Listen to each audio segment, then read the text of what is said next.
சார்ந்த வணக்கங்கள்.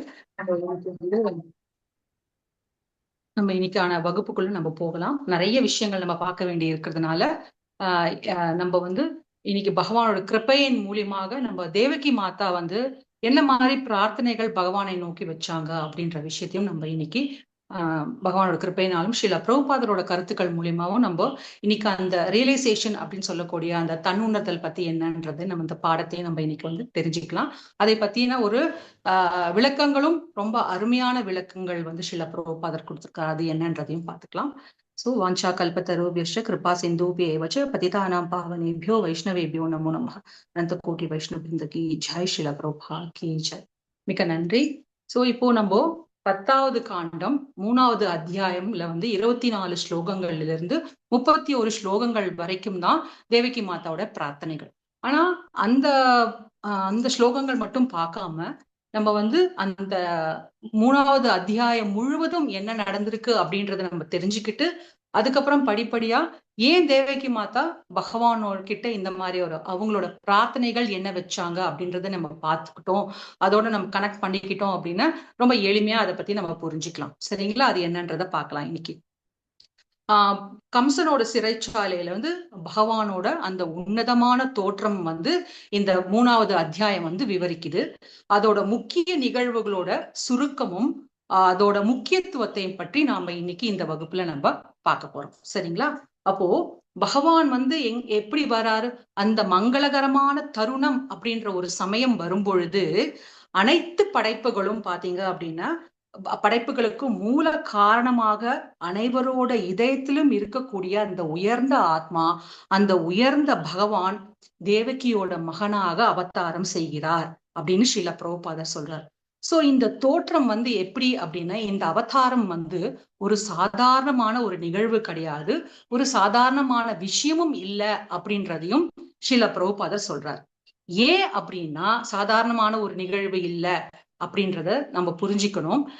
ஏன்னா பகவான் நித்தியமா எல்லா இடத்துலயும் இருக்கிறாரு. இருந்தாலும் அவர் ஏன் இந்த ஒரு தோற்றம் இந்த அவதாரம் செய்கிறார் அப்படின்னா அவரோட பக்தர்களோட விருப்பத்தை நிறைவேற்றவும் பூமியோட பாரத்தை அந்த பாரம் அந்த சுமையை குறைக்கவும் பகவான் என்ன பண்றாரு? அவரோட உள் ஆற்றல் அப்படின்னு சொல்லக்கூடிய அந்த இன்டர்னல் பொட்டன்சி அப்படின்னு சொல்லக்கூடிய அந்த ஆன்மீக சக்தியானது அந்தரங்க சக்தி அப்படின்னு சொல்லக்கூடிய அந்த யோக மாயையோட வெளிப்பாடின் மூலியமா பகவான் வந்து அவதாரம் செய்கிறார் அப்படின்னு ஸ்ரீல பிரபுபாதர் அவருடைய கமெண்ட்ரிஸ் விளக்க உரை கொடுக்கிறார். சோ அந்த பகவான் வந்து அவதரித்த அந்த நள்ளிரவு நேரத்துல என்ன நடந்துருச்சு? அந்த மங்களகரமான தருணம் நடந்தது. அதை வந்து ஸ்ரீல பிரபுபாதர் அழகா வந்து இந்த 3வது அத்தியாயத்துல வந்து ஒரு விளக்கம் கொடுக்கிறாரு. எப்படி இருந்தது அப்படின்னா நள்ளிரவு அப்படின்றது பாத்தீங்கன்னா ரொம்ப இருட்டான ஒரு சமயம். அந்த சமயத்துல பகவான் தோன்றும் பொழுது அந்த நல்ல அறிகுறி என்ன மாதிரியான அறிகுறிகள் வந்தது அப்படின்னா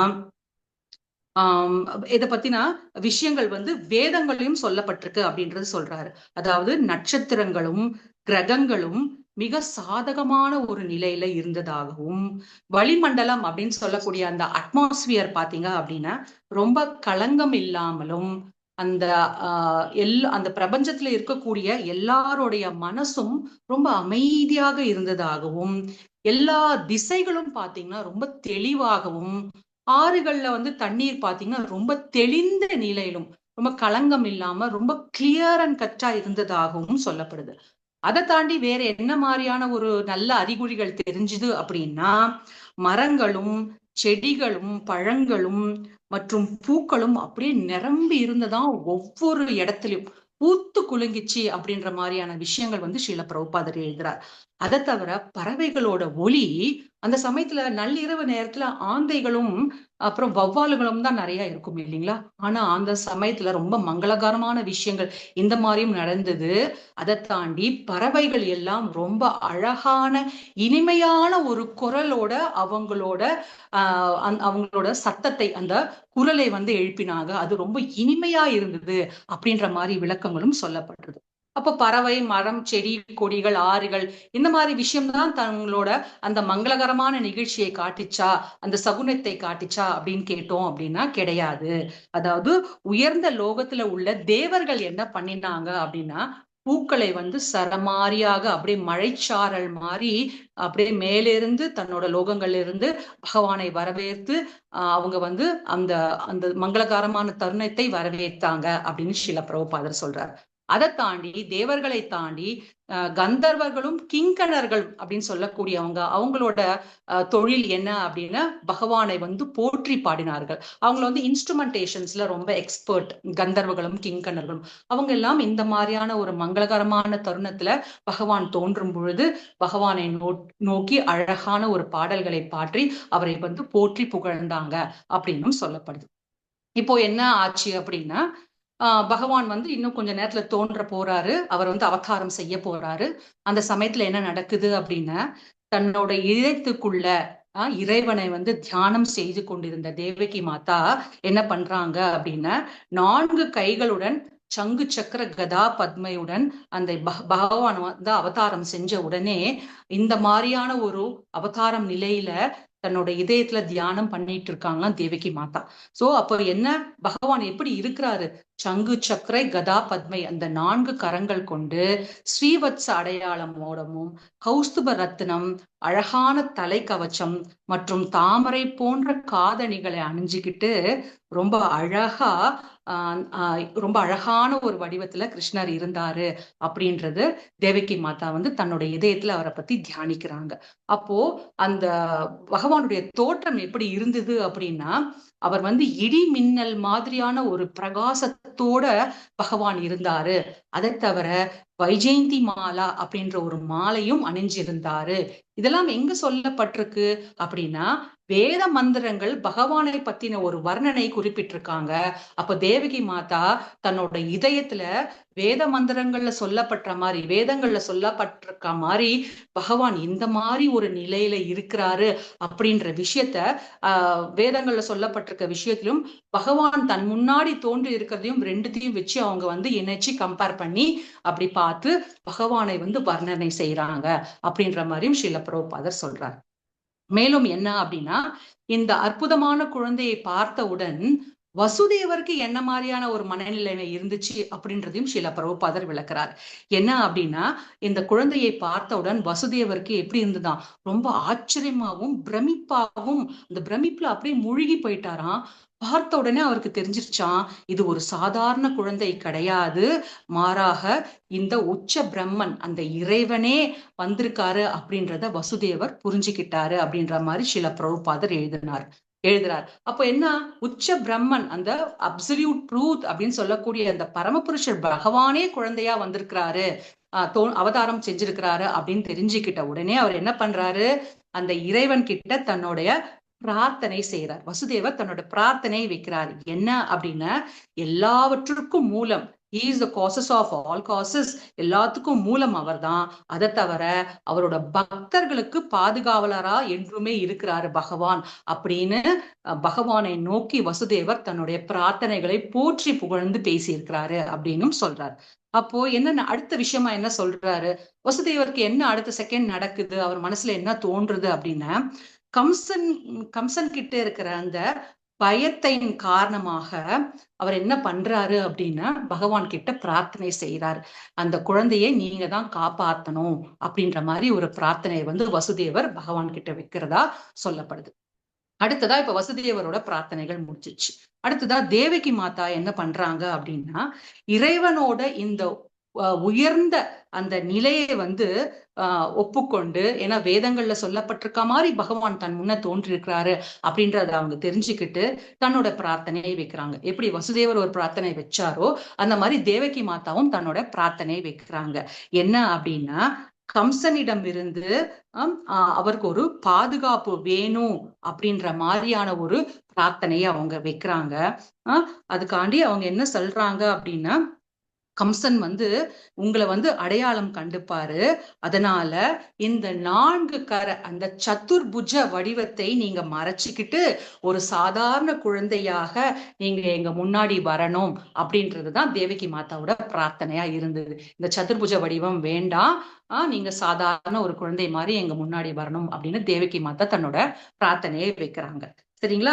இப்படி அவங்களோட பிரார்த்தனைக்கு வந்து பகவான் வந்து பதில் கொடுக்கிறாரு. என்ன மாதிரியான ஒரு பதில் கொடுக்கிறாரு அப்படின்னா என்னோட உள் சக்தி அப்படின்னு சொல்லக்கூடிய இந்த இன்டர்னல் பொட்டன்சியா இருக்கக்கூடிய அந்த தெய்வீக 4 கைகளை உள்வாங்கி கொண்டு ஒரு சாதாரண அழகான மனித குழந்தையாக நான் வரேன்.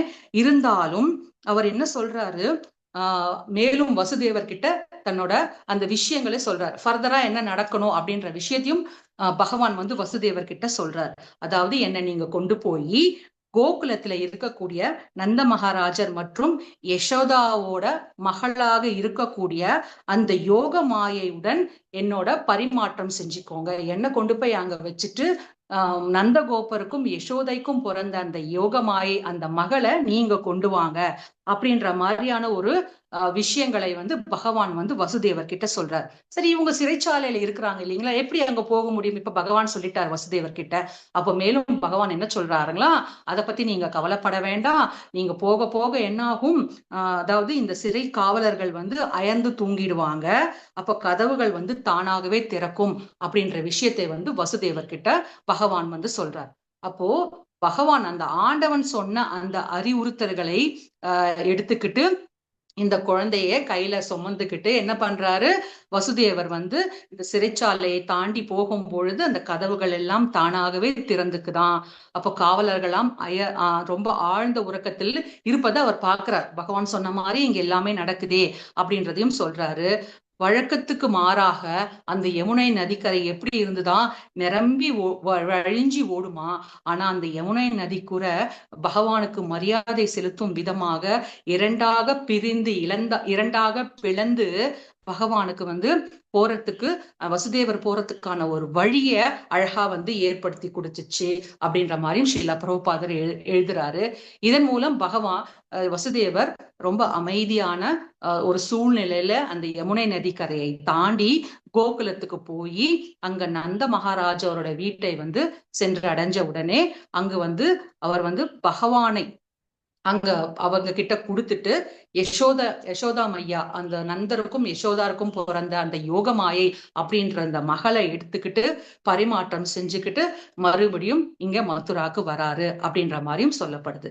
அப்போ அந்த வசுதேவர் வந்து அந்த பெண் குழந்தை எடுத்துக்கிட்டு மறுபடியும் வரும்பொழுது பாத்தீங்க அப்படின்னா அந்த சிறைச்சாலை கதவுகள் எல்லாம் தானா மூடிக்குச்சு.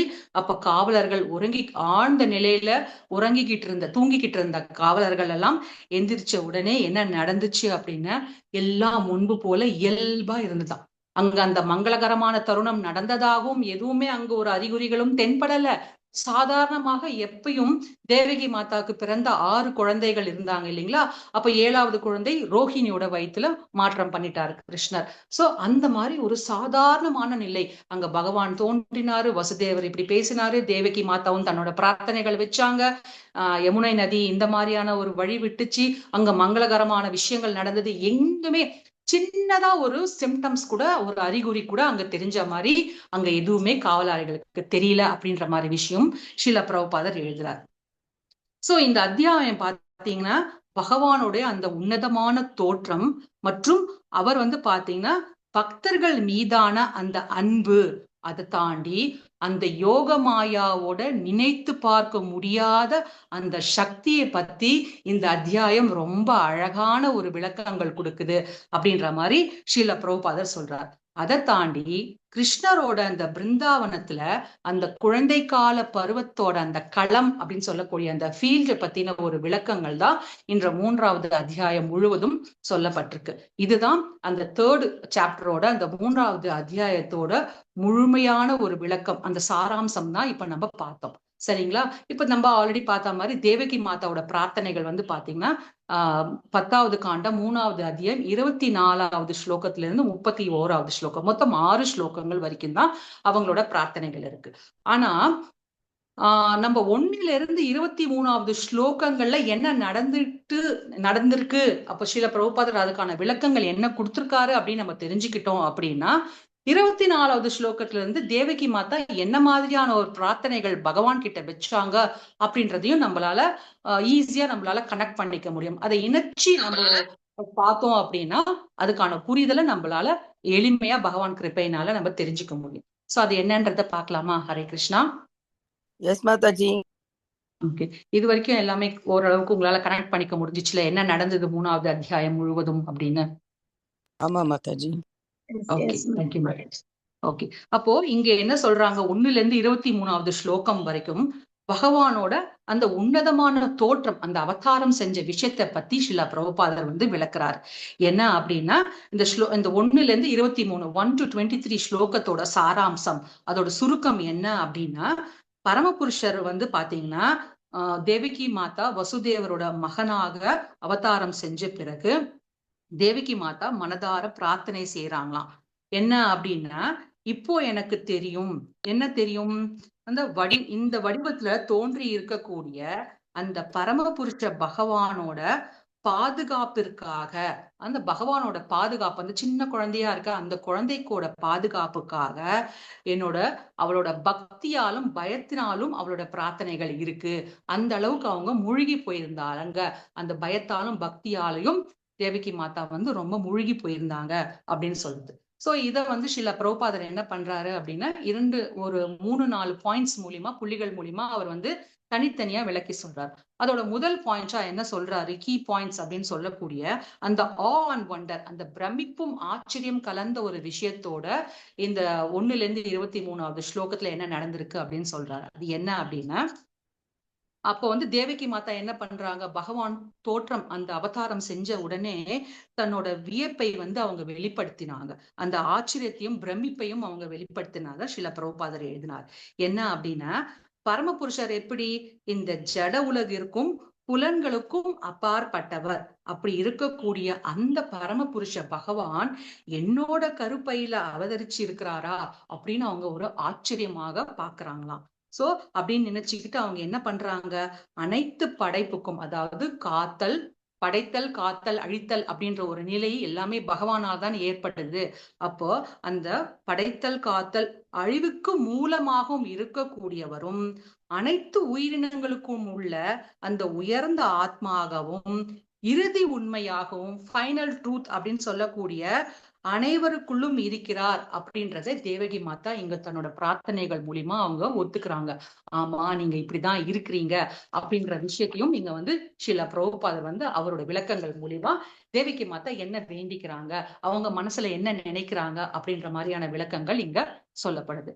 2வது விஷயம், நம்ம முதல் விஷயமா என்ன பார்த்தோம், பிரமிப்பும் ஆச்சரியம் அப்படின்னு பார்த்தோம். 2வது விஷயம் என்ன சொல்லப்படுறது அப்படின்னா, அவரோட அந்த தெய்வீக தன்மையை அங்கீகரித்தல், அக்செப்ட் பண்ணிக்கிற மாதிரியான ஒரு விஷயம் சொல்லப்படுது. அப்ப என்ன நடக்குது அப்படின்னா, தேவகி மாதா தன்னோட குழந்தையை ஒரு குழந்தையாக மட்டுமல்லாமல், ஜென்ரலா எல்லாருமே அவங்கவுங்க குழந்தைய ஒரு நார்மலான ஒரு சைல்டா தான் பார்ப்பாங்க.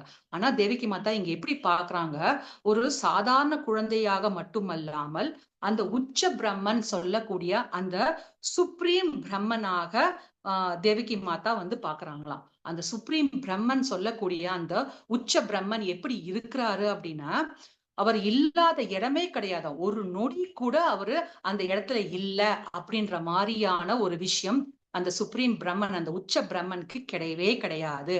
அனைத்து புலன்களுக்கும் எஜமானராகவும், அனைத்து காரணங்களுக்கும் மூல காரணமாகவும் பகவான் வந்து அங்கீகரிக்கப்படுகிறார் அப்படின்ற மாதிரியும் சொல்லப்படுது. அப்ப எப்படி இருக்கிறார் அந்த பகவான், சங்கு சக்கர கதாய் மற்றும் தாமரையுடன் அழகான அந்த 4 கர வடிவத்தையும் அவரது பிரகாசமான தோற்றத்தையும் பார்த்து அப்படியே தேவகி மாதா ரொம்ப வியந்து போறாங்க. ஜென்ரலா என்ன சொல்லுவாங்க, பகவத்கீதையில சொல்லப்பட்டிருக்க மாதிரி அந்த அந்த சுப்ரீம் பிரம்மன் எப்படி ஒளி வடிவத்துல தானே இருக்கும் இல்லைங்களா, அந்த பகவானோட திருமேனியிலிருந்து வரக்கூடிய ஒளிதான் பிரம்ம ஜோதியில வந்து விழுது. அந்த பிரம்ம ஜோதியில இருந்தா சூரியனுக்கும் வருது. அந்த சூரியன்ல இருந்து வரக்கூடிய ஒளி கதிர் தான் நம்ம மெட்டீரியல் வேர்ல்டுன்னு சொல்லக்கூடிய இந்த பௌதிக உலகத்துக்கும் ஒரு ஒளியா விளங்குது. அப்போ அந்த பிரகாசம் எப்பேற்பட்டது அப்படின்றதை இந்த தேவகி மாதா வந்து அந்த அவரோட தெய்வீக தன்மையை பத்தி அவங்க வந்து ஒரு விளக்கம் கொடுக்குறாங்க. சரிங்களா? அப்ப 3வது விஷயமா, பாதுகாப்பிற்காக ஒரு பயம், அது என்ன சொல்றது, ஒரு ப்ரொடெக்ஷன் ஆஃப் ஃபியர் அப்படின்னு சொல்லுவாங்கல்ல, அந்த விஷயத்தையும் தேவகி மாதா வந்து இப்படி மாதிரியான ஒரு விஷயம் அந்த 1ல இருந்து 23வது ஸ்லோகம் வரைக்கும் நடக்குது அப்படின்னு ஸ்ரீல பிரபுபாதர் சொல்றார். என்ன அப்படின்னா, பகவானுடைய அந்த உயர்ந்த இயல்பு அப்படின்னு சொல்லக்கூடிய அந்த ஹை நேச்சர், அப்படின்ற விஷயத்த தேவகி மாதா உணர்ந்திருந்தாலும், அவங்களுக்கு அந்த உணர்வு இருந்திருந்தாலும் என்ன சொல்றாங்க, அந்த தாய் பாசம், தேவகி மாதாவோட அந்த தாய் பாசத்தினால என்ன, கம்சனால ஏற்படக்கூடிய அந்த உடனடி ஆபத்து அப்படின்ற விஷயத்த அவங்க நினைக்கும் பொழுதே தேவகி மாதாவுக்கு ரொம்ப பயமா இருக்கு அப்படின்றது சொல்றாரு. மேலும் கம்சனோட அதாவது அந்த அந்த பயத்தின் வெளிப்பாடால அவங்களுக்கு அந்த மாதிரியான ஒரு உணர்வு நிலை ஏற்படுது அப்படின்னு சொல்றாரு. இந்த ஒரு அவதாரத்தோட பகவான் இருந்தாரு அப்படின்னா, கம்சன் உடனே அவரை அடையாளம் கண்டுகிட்டு என்ன நடக்கும், அவருக்கு ஏதாவது ஒரு தீங்கு, ஒரு கெட்ட விஷயம் ஒண்ணு நடந்துரும் அப்படின்றதுனால தேவகி மாதா என்ன சொல்றாங்க, உங்களோட அந்த சதுர்புஜ வடிவம் அப்படின்னு சொல்லக்கூடிய அந்த 4 கரங்கள் அந்த அந்த உருவத்தை நீங்க மாத்திக்கிட்டு ஒரு சாதாரண குழந்தையாக நீங்க என் முன்னாடி நீங்க வரணும் அப்படின்னு தேவகி மாதா ரொம்ப கெஞ்சுறாங்களாம். சோ இந்த மாதிரியான ஒரு பிரார்த்தனைகள் எப்பேற்பட்டது அப்படின்றதையும் நம்ம புரிஞ்சுக்கணும். அந்த பிரார்த்தனைகள் மூலியமா நம்ம என்ன கத்துக்கணும் அப்படின்றதுதான் இந்த ஸ்லோகத்துக்கான ஒரு ஹைலைட் விஷயமா ஸ்ரீல பிரபுபாதர் சொல்றாரு. கடைசியா என்ன சொல்றாரு, அந்த பாதுகாப்பிற்காக தேவகி மாதா ஒரு பிரார்த்தனை செய்யறாங்க அப்படின்னு ஸ்ரீல பிரபுபாதர் என்ன சொல்றாரு. என்ன அப்படின்னா, நம்மளுக்கு எல்லாருக்குமே தெரியும் கம்சன் எப்பேற்பட்டவன். அவன் பாத்தீங்கன்னா ஒரு கொடூரமான அரக்கன். அந்த குழந்தையை சந்தேகத்துக்கு இடமின்றி, ஏன்னா ஏற்கனவே 6 குழந்தைகளை அவர் கொன்னுட்டாரு. சோ அவருக்கு குழந்தை பிறந்திருக்கு அப்படின்னு தெரிஞ்சுக்கிட்டாலே எந்த ஒரு ஆஹ் சந்தேகத்திற்கு இடமின்றி கண்டிப்பா இந்த குழந்தைய கம்சன் கொன்னுடுவாரு அப்படின்றத தெரிஞ்சுக்கிட்டு அந்த அவங்க என்ன சொல்றாங்க, அந்த இந்த 4 கர வடிவத்தை நீங்க பின் வாங்கிக்கிட்டு ஒரு சாதாரணமாக குழந்தையா நீங்க வரணும். ஏன் அப்படின்னா, ஏன் இந்த விஷயத்த அவங்க மறுபடியும் சொல்றாங்க அப்படின்னா, பகவானோட இந்த 4 கரங்கள் பாத்தீங்கன்னா பகவானோட செழுமை அப்படின்னு சொல்லக்கூடிய அந்த ஆப்புலன்ஸ் அப்படின்ற விஷயத்தை தெளிவா காட்டுது. எல்லாரும் பார்க்கும்படியா இருக்கிறதுனால அந்த விஷயத்தை நீங்க மறைச்சுக்கிட்டு அந்த 4 சதுர்புஜ வடிவத்தை நீங்க மறைச்சுக்கிட்டு ஒரு சாதாரண குழந்தையாக நீங்க மாறணும். அப்போ அந்த எளிமையாக குழந்தையாக நீங்க மாறி அந்த அசுர்களோட கோபத்திலிருந்து உங்களை நீங்க பாதுகாக்கணும் அப்படின்ற மாதிரியான ஒரு பிரார்த்தனையை பாதுகாப்பிற்காக ஒரு பிரார்த்தனையை தேவகி மாதா பகவான் கிட்ட வைக்கிற மாதிரியான விஷயங்கள் 1லிருந்து 23வது ஸ்லோகம் வரைக்கும் சொல்லப்பட்டிருக்கு. சரிங்களா? இது வரைக்கும் ஓகேங்களா? கனெக்ட் பண்ணிக்க முடியுதா? ஹரே கிருஷ்ணா. எஸ் மாதாஜி. சரி, இப்ப பாத்தீங்க அப்படின்னா, இப்போ பகவான் 4 கரங்கள் கொண்ட சதுர்புஜனா அவதாரம் செஞ்சாரு. ஆனா அந்த மாதிரி ஒரு தோற்றம் வேணா, ஒரு நார்மலான ஒரு சாதாரணமான ஒரு குழந்தை மாதிரி நீங்க வரணும் அப்படின்னு சொல்றாரு. அப்போ இதற்கான ஒரு விளக்கம் ஆச்சாரியர்களும் மூத்த பக்தர்களும் மகாராஜர்கள் என்ன சொல்றாங்க, அதுல ரொம்ப ஒரு ஸ்பெஷலா அடியனுக்கு ஒரு நோட்ஸ் எடுக்கும் போது கிடைச்ச விஷயம், பக்திசாரு சுவாமி மகாராஜ் இந்த ஒரு லீலையை பத்தி ரொம்ப ஒரு அழகான விளக்கம் கொடுக்கிறாரு. என்ன அப்படின்னா, பகவான் ஏன் இந்த லீலையை பாஸ்ட் டைம்ஸ் செய்ய வேண்டும் அப்படின்னா, இந்த லீலைகளை 2 ஆஸ்பெக்ட்ஸ் 2 அம்சங்களா நம்ம புரிஞ்சுக்கணும் அப்படின்னு சொல்றார். என்ன அப்படின்னா, முதல் அம்சம், பகவான் இந்த லீலைகள் செய்யும் பொழுது அதுல இருந்து அவருக்கு ஒரு மகிழ்ச்சி கிடைக்குது. அவர் ரொம்ப சந்தோஷமா இருக்கிறாரு, ஆனந்தமான நிலை ஒரு விஷயத்துல அவர் இருக்கிறாரு அப்படின்ற மாதிரியும் சொல்லப்படுது. 2வது விஷயம், இதன் மூலம் அவர் என்ன பண்றாரு, தனது பக்தர்களை தன்னை நோக்கி ஈர்க்கிறாரு. ஆல் அட்ராக்டிவ் இது ஆகர்ஷண கிருஷ்ணா அப்படின்னு சொல்லுவாங்க இல்லையா? கிருஷ்ணா அப்படின்னாலே அந்த வார்த்தைக்கான அர்த்தம் ஆல் அட்ராக்டிவ். அப்போ பக்தர்களை தன்னை நோக்கி இழுக்கிற மாதிரி 2 அம்சங்கள் 2 ஆஸ்பெக்ட்ஸ் பக்திசாரு சுவாமி மகாராஜ் சொல்றாரு. அதை தாண்டி தாமோதர அஷ்டகத்துல நம்ம 3வது வேர்ஸ் நம்ம பாடுவோம் இல்லையா, இதி திரிக்ஸ்வ லீலாபிர் ஆனந்த குண்டே. அப்போ இந்த மாதிரியான லீலைகள் பொழுதுபோக்குகள் மூலம் பகவான் தனது பக்தர்களை அந்த ஆனந்தத்துல மூழ்கடிக்கிறாரு, அதுல அவருக்கு ஒரு சந்தோஷம் கிடைக்குது அப்படின்ற மாதிரியான ஒரு விளக்கம் பக்திசாரு சுவாமி மகாராஜ் சொல்றாரு. அப்போ ஸ்வகோஷம் நிமஜ்ஜந்தம் அக்கிய பயந்தம். அப்ப ஸ்வகோஷம் அதாவது அவருடைய பக்தர்களை நிமஜ்ஜந்தம் மகிழ்ச்சியோட கடல்ல மூழ்கடிக்கிறாராம் பகவான். அப்ப பாருங்க, இப்ப இந்த மாதிரியான ஒவ்வொரு லீலைகளை பொழுதுபோக்குக்காக மட்டுமல்லாமல் தானும் மகிழ்ந்து தன்னோட பக்தர்களையும் பாத்தீங்கன்னா அந்த ஆனந்த கடல்ல மூழ்கடிக்கிறார் பகவான் அப்படின்ற மாதிரியான விளக்கம் பக்திசாரு சுவாமி மகாராஜ் கொடுக்கிறார். அதை தாண்டி அவர் என்ன சொல்றாரு, இந்த மாதிரியான ஒரு பொழுதுபோக்குகள் பாத்தீங்கன்னா அனைத்து வகையான அப்புறம் விதவிதமான வடிவங்கள்ல பகவான் கொடுக்கிறார். ஒரே விதமான வடிவத்துல கொடுக்கிறாரா, ஒரே விதமான ஃபார்ம்ல கொடுக்கிறாரா அப்படின்னா கிடையாது. மத்ஸ்ய அவதாரம், கூர்ம, வராக, நரசிம்மம், அப்புறம் வாமன, இந்த பரசுராமர், இந்த மாதிரி நிறைய வடிவங்கள்ல 25 வடிவங்கள் பகவான் இருக்கிற மாதிரி சொல்லப்படுது. முக்கியமா அதுல 10 தான் நம்மளுக்கு சொல்லப்படுது. ஆனா 25 வடிவங்கள்ல பகவான் விதவிதமான லீலைகள் கொடுக்கிறாரு இல்லைங்களா? அப்படி அந்த மாதிரி கொடுக்கும் பொழுது அவர் அற்புதமான ஒவ்வொரு மாதிரியான ஒரு வழியில ஒரே மாதிரியான லீலை இன்னொரு விஷயத்துல ஒரு அவதாரத்துல இருக்கா அப்படின்னு பார்த்தா கிடையாது.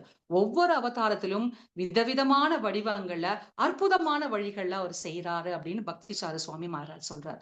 ஆனா அதுல அவர் என்ன சொல்றாரு, குறிப்பாக பகவானுடைய இந்த நரலீலா அப்படின்னு சொல்லக்கூடிய இந்த மனிதனை போன்ற தோற்றமுடைய அந்த ஃபார்ம் அப்படின்னு சொல்லக்கூடிய அந்த உருவகத்துக்கு தான் ரொம்ப ஸ்பெஷல், மிக சிறப்பு மிக்கது அப்படின்னு சொல்றார்.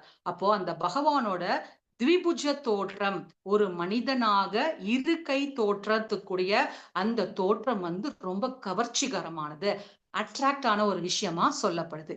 இதுக்கான ரெஃபரன்ஸ் நம்ம வேற எங்க பார்க்கலாம் அப்படின்னா, சைத்தன்ய சரிதாமிருத்தம் மத்திய லீலால பாத்தீங்கன்னா the opulence and sweetness of Sri Krishna அப்படின்னு மத்திய லீலா 21st சாப்டர்ல 101 ஸ்லோகால சொல்றாரு. என்ன அப்படின்னா, பகவானுடைய இந்த நரலீலா ரூபம் எவ்வளவு விசேஷமானது அப்படின்றத ஒரு ஸ்லோகத்தின் மூலியமா ஸ்ரீல பிரபுபாத சொல்றார். என்ன, கிருஷ்ணேர ய தேக்க கலேக சர்வோத்தம நரலீலா நர வப்பு தாகார ஸ்வரூப கோப வேஷ வேணுகர நவகிஷோர நடவர நர லீலார ஹய அனுரூப அப்படின்னு சைத்தன்ய சரிதாமிரத்துல இந்த ஸ்லோகத்துல சொல்றாங்க.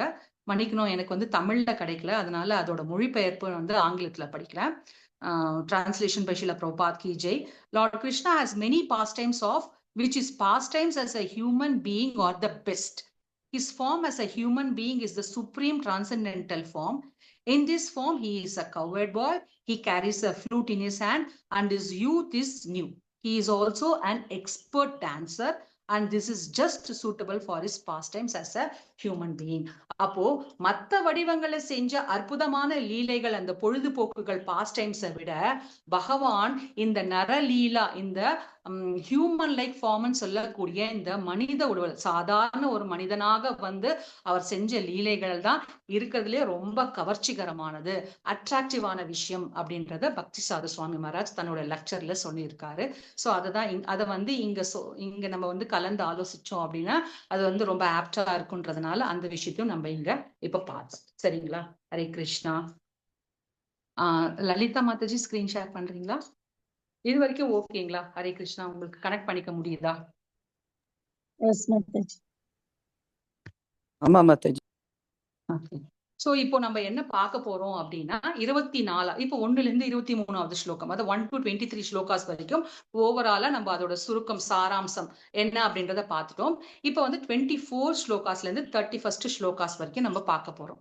சரிங்களா? இப்போ அடியேன் என்ன பண்ணினேன் அப்படின்னா, இப்போ நம்ம ஸ்ரீல பிரபுபாதரோட விளக்கமும் நம்ம பார்க்கலாம். இன்னொரு முக்கியமான ரொம்ப சுவாரஸ்யமான விஷயம் என்ன அப்படின்றத முதல்ல இந்த ஸ்லோகத்துல பார்த்துட்டு நம்ம அப்படி நெக்ஸ்ட் என்னன்றத நம்ம பார்க்கலாம். சரிங்களா? இப்போ இந்த ஸ்லோகம் நம்மளுக்கு ரொம்ப நேரம் கிடையாது, ஏன்னா இதுக்கே இன்னும் 1 hour தேவைப்படும் நினைக்கிறேன், மன்னிச்சுக்கோங்க. நம்ம வெறும் இதோட விளக்கங்கள் என்னன்றதை நம்ம பார்த்துட்டு டைம் இருந்தா நம்ம இதோட மொழிபெயர்ப்புலாம் நம்ம கடைசியா படிக்கலாம் அப்படின்னு அடியே நினைக்கிறேன். நீங்க எல்லாம் என்ன நினைக்கிறீங்க? ஓகே மாதாஜி. ஓகே மாதாஜி. அப்போ இந்த 24வது ஸ்லோகத்துல ஸ்ரீல பிரபுபாதரோட அந்த கோர் மெசேஜ் அப்படின்னு சொல்லக்கூடிய இந்த முக்கிய செய்தி என்ன அப்படின்னா, பரமபுருஷரோட பிறப்பு, அதாவது அவரோட அந்த அவதாரம் மற்றும் செயல்பாடுகளோட தனித்துவமான மற்றும் ஆழ்நிலை டிரான்சென்டென்டல் ஆன அந்த விஷயத்தை ரொம்ப மையமாக ரொம்ப சென்டர் பாயிண்ட் பண்ணி இந்த ஸ்லோகத்துல வந்து ஸ்ரீல பிரபுபாதர் விளக்கம் கொடுக்கிறார். என்ன அப்படின்னா, பரமபுருஷரான அந்த பகவான் வந்து இந்த உலகத்துல அவதாரம் செய்யும் பொழுது அந்த பிறப்பு இறப்பு அப்படின்னு சொல்லக்கூடிய அந்த கால கர்மாவின் காரணமாக, அந்த ஒரு காரணத்துக்காக அவர் வந்து இந்த ஜட உடல் அப்படின்னு அந்த ஜட உடல், நம்மளுக்கு ஒரு ஜட உடல் கிடைக்குது இல்லையா, அந்த மாதிரி பகவானுக்கு ஒரு ஜட உடல் எடுக்க வேண்டிய கட்டாயத்துல அவர் என்னைக்குமே இருந்ததே கிடையாது. அதனால ஒரு சாதாரண உயிரினம் மாதிரியான ஒரு தோற்றம் அவதாரம் அவருக்கு இல்ல, அந்த மாதிரியான ஒரு பிறப்பு அவருக்கு கிடையாது அப்படின்ற மாதிரி இந்த ஸ்லோகத்துல சொல்லப்படுது. மாறாக பகவான் வந்து என்ன பண்றாரு, தனது தெய்வீக நோக்கங்களை நிறைவேற்றுவதற்காக தனது சொந்த அந்தரங்க சக்தி அப்படின்னு சொல்லக்கூடிய அந்த இன்டர்னல் பொட்டன்சியால, தனது காரணமற்ற கருணையால, காஸ்னஸ் மெர்சியின் மூலமாக பகவான் வந்து அவதாரம் செய்கிறார் அப்படின்னு இந்த ஸ்லோகத்துல சொல்லப்படுது.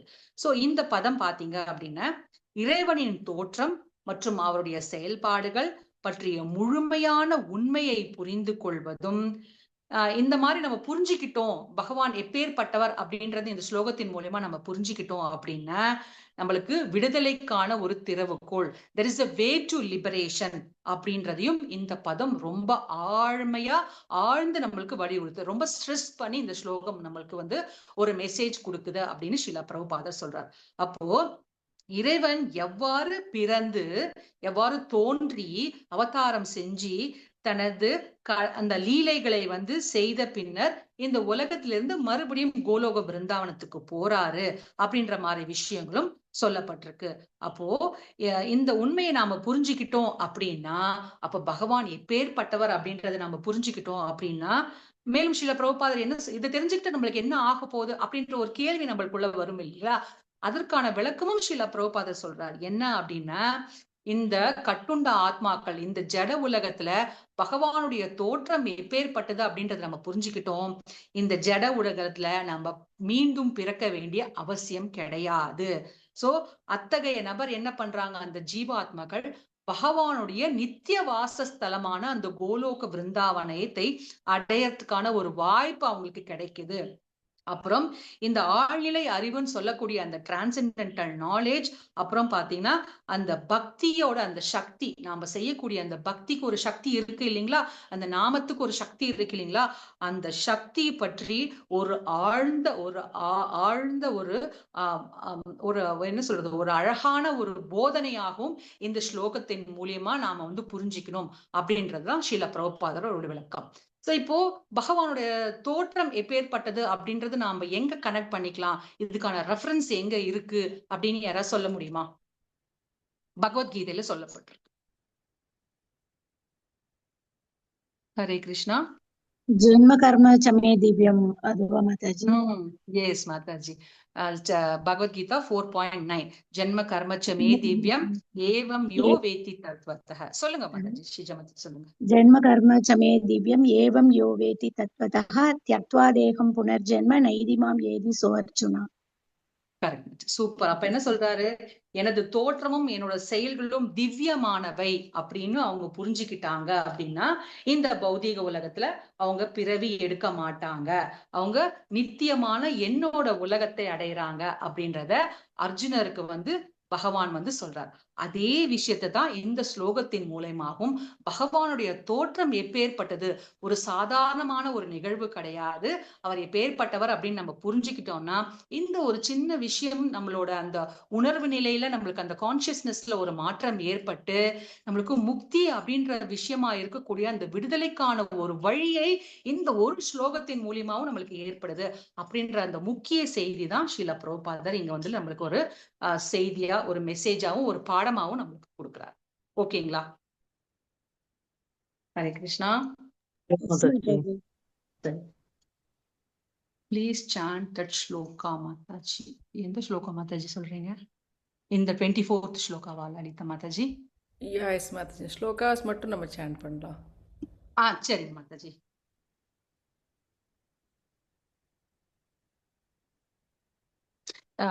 அது லாஸ்டா பாத்துக்கலாமா Lalita mataji, with your permission? ஏன்னா நான் 2 விதமான அடியேன் விளக்க உரைகள் கொடுக்க போறேன், கமெண்ட்ரிஸ். அது ஓகே. கொஞ்சம் டைம் எடுக்கும். ஸோ லாஸ்டா நம்ம யா யா பார்த்துக்கலாமா? ஷூர் மாதாஜி, கண்டிப்பா ஓகே, கண்டிப்பா. ஹரே தேங்க்யூ கிருஷ்ணா. மாதாஜி. இன்னும் இது முடியல, நான் இது சொல்றப்போ நீங்க நெக்ஸ்ட் ஸ்லைட் சேஞ்ச் பண்ணுங்க. இப்போ நம்ம கொஞ்ச நேரத்துக்கு முன்னாடி நம்ம பார்த்த விளக்கங்கள் வந்து ஸ்ரீல பிரபுபாதர் அவர் வந்து ஸ்ரீமத் பாகவதத்துல எழுதக்கூடிய அந்த கமெண்ட்ரிஸ் விளக்க உரைக்கான ஒரு சுருக்கமா நம்ம பார்த்தோம், சாராம்சமா பார்த்தோம். அப்புறம் வந்து பாத்தீங்க அப்படின்னா, சரி இந்த மாதிரியான வேற யாராவது இதற்கான ஒரு விளக்கங்கள் கொடுத்திருக்காங்களா பாகவதத்துக்கு அப்படின்னு தேடி பாக்கறச்சே அடியனுக்கு வந்து ரொம்ப அழகான ஒரு விளக்கம் வந்து ஸ்ரீலா விஸ்வநாத் சக்கரவர்த்தி டாகூரார் எழுதின ஒரு விளக்கம் கமெண்ட்ரிஸ் எனக்கு அடியனுக்கு கிடைச்சது. ஸ்ரீலா விஸ்வநாத் சக்கரவர்த்தி டாகூராரும் பாகவதம் கமெண்ட்ரிஸ் எழுதியிருக்கிறாங்க அப்படின்னு யாருக்காவது தெரியுமா? ஹரே கிருஷ்ணா. தெரியும் மாதாஜி, மாதாஜி. தெரியும் மாதாஜி. தெரியும் மாதாஜி. எங்களுக்கு வந்து குரு கிருப்யா அவருடைய கிளாஸ்ல விஸ்வநாத சக்கரவர்த்தியோட எல்லா ரசங்களையும் எங்களுக்கு அறிமுகப்படுத்திருக்கார். அதுல எஸ்பெஷலி ராசலீலா ரொம்ப பிரமாதம். Super super Mataji. அப்போ தெரிஞ்சவங்களுக்கு இன்னும் ஒரு ஃபர்தர் இன்ஃபர்மேஷன் பகவானோட கிருபையினால இன்னும் நம்ம நிறைய விஷயங்கள் தெரிஞ்சுக்க போறோம். தெரியாத ஏக்கம் கூட உண்டு மாதாஜி. அவரோட இதை யாராவது தமிழ்ல மொழிபெயர்த்திருக்காங்களான்னு நான் பிரபு கிட்ட கேட்பேன். இல்லையே மாதாஜின்னுவாரு. ஐயோ எவ்வளவு அருமையா இது பண்றாருன்னு சொல்லிட்டு நீங்க யாராவது அதை பண்ணுங்க மாதாஜி. கண்டிப்பா பகவான் கிருபை அதோட ஒரு சேவை கிடைச்சதுன்னா கண்டிப்பா நம்ம செய்வோம் மாதாஜி. எல்லாருக்கும் போய் சேரும் இல்லையா மாதாஜி? எல்லாருக்கும் போய் சேரும் இல்லையா? கண்டிப்பா கண்டிப்பா மாதாஜி, கண்டிப்பா. இப்ப எப்படி பிரசித்தம் நம்ம ஸ்ரீலா பிரபுபாதர் எழுதின அந்த அவரோட உண்மை உருவில் இப்ப எப்ப எல்லா உலகம் முழுவதும் அந்த உண்மை உருவில் தானே பிரகாசிக்குது இல்லையா? கண்டிப்பா கண்டிப்பா கண்டிப்பா. அந்த மாதிரி நம்ம ஸ்ரீலா விஸ்வநாத் சக்கரவர்த்தி டாகூரோட கமெண்ட்ரிஸ் பாத்தீங்கன்னா டோட்டலி டிஃப்ரெண்ட் ஃப்ரம் நம்ம பிரபுபாதர் என்ன எழுதியிருக்கிறாரோ அதற்கு வந்து என்ன சொல்றது வேற மாதிரியான ஒரு விளக்கங்கள். இப்படி கூட ஆச்சாரியர்களால் எழுத முடியுமா? இதை நாம படிக்கிறோமே, இந்த மாதிரியான விஷயங்கள் கூட ஒரு படிப்பினை நம்ம எடுத்துக்க முடியுமா அப்படின்ற மாதிரியான ஒரு விளக்கங்கள் ஸ்ரீலா விஸ்வநாத் சக்கரவர்த்தி டாகூரார் அவரோட ஸ்பெஷல் என்னன்னா இந்த 10வது காண்டத்துக்கு மட்டும் அவரோட விளக்க உரைகள் அவ்வளவு அற்புதமா வந்து கொடுக்கப்பட்டிருக்கு அப்படின்ற மாதிரியான சொல்லப்பட்டிருக்கு. இப்ப எப்படி நம்மளுக்கு வந்து ஸ்ரீமத் பாகவதம் அப்படின்னு ஸ்ரீலா பிரபுபாதர் வந்து ஒரு பெயர் கொடுத்திருக்கார், அந்த மாதிரி ஸ்ரீலா விஸ்வநாத் சக்கரவர்த்தி டாகூரார் எழுதின அந்த பாகவதத்துக்கான விளக்க உரை கமெண்ட்ரிஸ்க்கு பேர் வந்து பாத்தீங்கன்னா சாரார்த்த தர்ஷினி. சரிங்களா மாதாஜி? சாரார்த்த தர்ஷினி. சரிங்களா? அவர் பாகவதத்துக்கு மட்டும் விளக்க உரை கொடுக்கல, பகவத்கீதைக்கும் கொடுத்திருக்கிறார். அது பேரு பாத்தீங்கன்னா சாரார்த்த வர்ஷினி. இது சாரார்த்த தர்ஷினி அப்படின்னா அர்த்தம் என்ன அப்படின்னா, சாரார்த்த அப்படின்னா இன்னர், அதாவது உள்ள ஆழ்ந்த கருத்துக்களை, தர்ஷினி அப்படின்னா ரிவீல் பண்றது, சொல்றது, வெளிப்படுத்துறது அப்படின்னு சொல்றது. அதனாலதான் ரொம்ப ஆழமான ஒரு கருத்துக்களை தன்னுடைய வர்ணனையின் மூலியம் கமெண்ட்ரிஸ் மூலியம் ஸ்ரீலா விஸ்வநாத் சக்கரவர்த்தி டாகூரார் சாரார்த்த தர்ஷினி அப்படின்றதன் மூலியமா பாகவதத்துக்கான ஒரு விளக்க உரை எழுதியிருக்கிறார். சரிங்களா மாதாஜி? ஸ்ரீலா விஸ்வநாத் சக்கரவர்த்தி டாகூரார் பாத்தீங்கன்னா டெய்லி நம்ம அவரோட கனெக்ட் பண்ணிக்கிட்டே இருக்கோம்.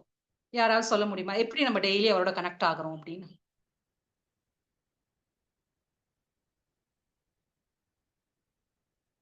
ஹரே கிருஷ்ணா. கேள்வி. ஹரே கிருஷ்ணா. Pranam to all Vaishnavas Vaishnavis. சம்சார தாவா மாதாஜி. குரு அஷ்டகம் நம்ம பாடுறோம் இல்லைங்களா? அதை எழுதினவர் வந்து பாத்தீங்க அப்படின்னா ஸ்ரீலா விஸ்வநாத் சக்கரவர்த்தி டாகூரா தன்னோட குருவுக்கு சமர்ப்பணம் பண்ற மாதிரியான ஒரு குரு அஷ்டகத்தை அவர் பாடியிருக்கார். ஸ்ரீலா விஸ்வநாத் சக்கரவர்த்தி டாகூர் பாத்தீங்கன்னா 1626 பிறந்து 1708 அதாவது 1626 ஆண்டு அந்த காலத்துல பிறந்து 1708 ஆண்டு காலம் அவர் மறைஞ்சார். இவர் எப்படி வந்து நம்ம கௌடிய வைஷ்ணவ சம்பிரதாயத்தோட இணைஞ்சாரு? ஸ்ரீலா பிரபுபாதருக்கு வந்து ரொம்ப இன்ஸ்பயரான ஒரு விஷயம் வந்து விஸ்வநாத் சக்கரவர்த்தி டாகூரால ஏற்பட்டு அவர் வந்து இந்த ஒரு மிஷன், இந்த இஸ்கான் அப்படின்ற ஒரு இயக்கத்தை வந்து அவர் கொண்டு வந்தாரு அப்படின்ற ஒரு சுவாரஸ்யமான விஷயத்தை வந்து நம்ம ஜஸ்ட் பார்த்துட்டு அதுக்கப்புறம் நம்ம இந்த ஸ்லோகத்துக்கான விஸ்வநாத் சக்கரவர்த்தி டாகூரோட விளக்கம் என்ன அப்படின்றத நம்ம பார்க்கலாம். சரிங்களா? அதாவது இவர் வந்து இவரோட பேர் வந்து விஸ்வநாத் சக்கரவர்த்தி டாகூர். இவரோட இனிஷியேஷன் நேம் வந்து பாத்தீங்கன்னா ஹரி வல்லப தாஸ் அப்படின்றதுதான் இவரோட உண்மையான இனிஷியேஷன் நேம். இவர் வந்து பாத்தீங்கன்னா ஸ்ரீலா நரோத்தம தாஸ் தாக்கூர் வழியில, அந்த வம்சாவழியில வந்த ஸ்ரீ ராதா ரமண சக்கரவர்த்தி அப்படின்றவர் கிட்டதான் ஸ்ரீலா விஸ்வநாத் சக்கரவர்த்தி டாகூரார் இனிஷியேஷன் வாங்கிட்டார். அந்த டிசைபிள் தன்னோட சீடனா அவரை வந்து குருவா ஏத்துக்கிட்டார். சோ அதன் அடிப்படையில பாத்தீங்க அப்படின்னா ஒரு நாள் வந்து பகவான் கனவுல தோன்றி இந்த மாதிரி வைஷ்ணவர்கள் எழுதின, அந்த ஆச்சாரியர்கள் எழுதின புத்தகத்தை நீ மறுபடியும் எழுதணும், உன்னுடைய ஓன் விளக்கங்களை உன்னுடைய சொந்த கருத்துக்கள் மூலியம் நீ எழுதணும் அப்படின்ற மாதிரி அவர் விஷயம் வந்து தோன்றதுனால அவர் வந்து இந்த மாதிரி பாகவதம், பகவத்கீதை நிறைய புத்தகங்களுக்கு வந்து பாத்தீங்கன்னா தன்னோட தனிப்பட்ட கருத்துக்கள் கமெண்ட்ரிஸ் அவர் வந்து கொடுத்திருக்கிறார். சோ இப்படி இந்த மாதிரி விஷயங்கள் நடந்துகிட்டு இருக்கும் பொழுது நம்ம ஸ்ரீல பிரபுபாதர் வந்து அவருடைய குரு பக்தி சித்தாந்த சரஸ்வதி தாகூரர் என்ன சொல்றாரு, உன்னோட அந்த ஆங்கில புலமை, ஏன்னா ஸ்ரீல பிரபுபாதர் வந்து is very expert in English இல்லைங்களா, அந்த ஆங்கில புலமையை வச்சுக்கிட்டு அவர் வந்து என்ன சொன்னாரு, நீ வந்து வெஸ்டர்ன் கண்ட்ரிஸ்க்கு போய் பிரச்சாரம் பண்ணு அப்படின்ற ஒரு ஒரு ஒரு உத்தரவு அவருக்கு கிடைச்சிருச்சு, நீ பண்ணு அப்படின்ற மாதிரி தன்னோட குரு சொல்லிட்டாரு.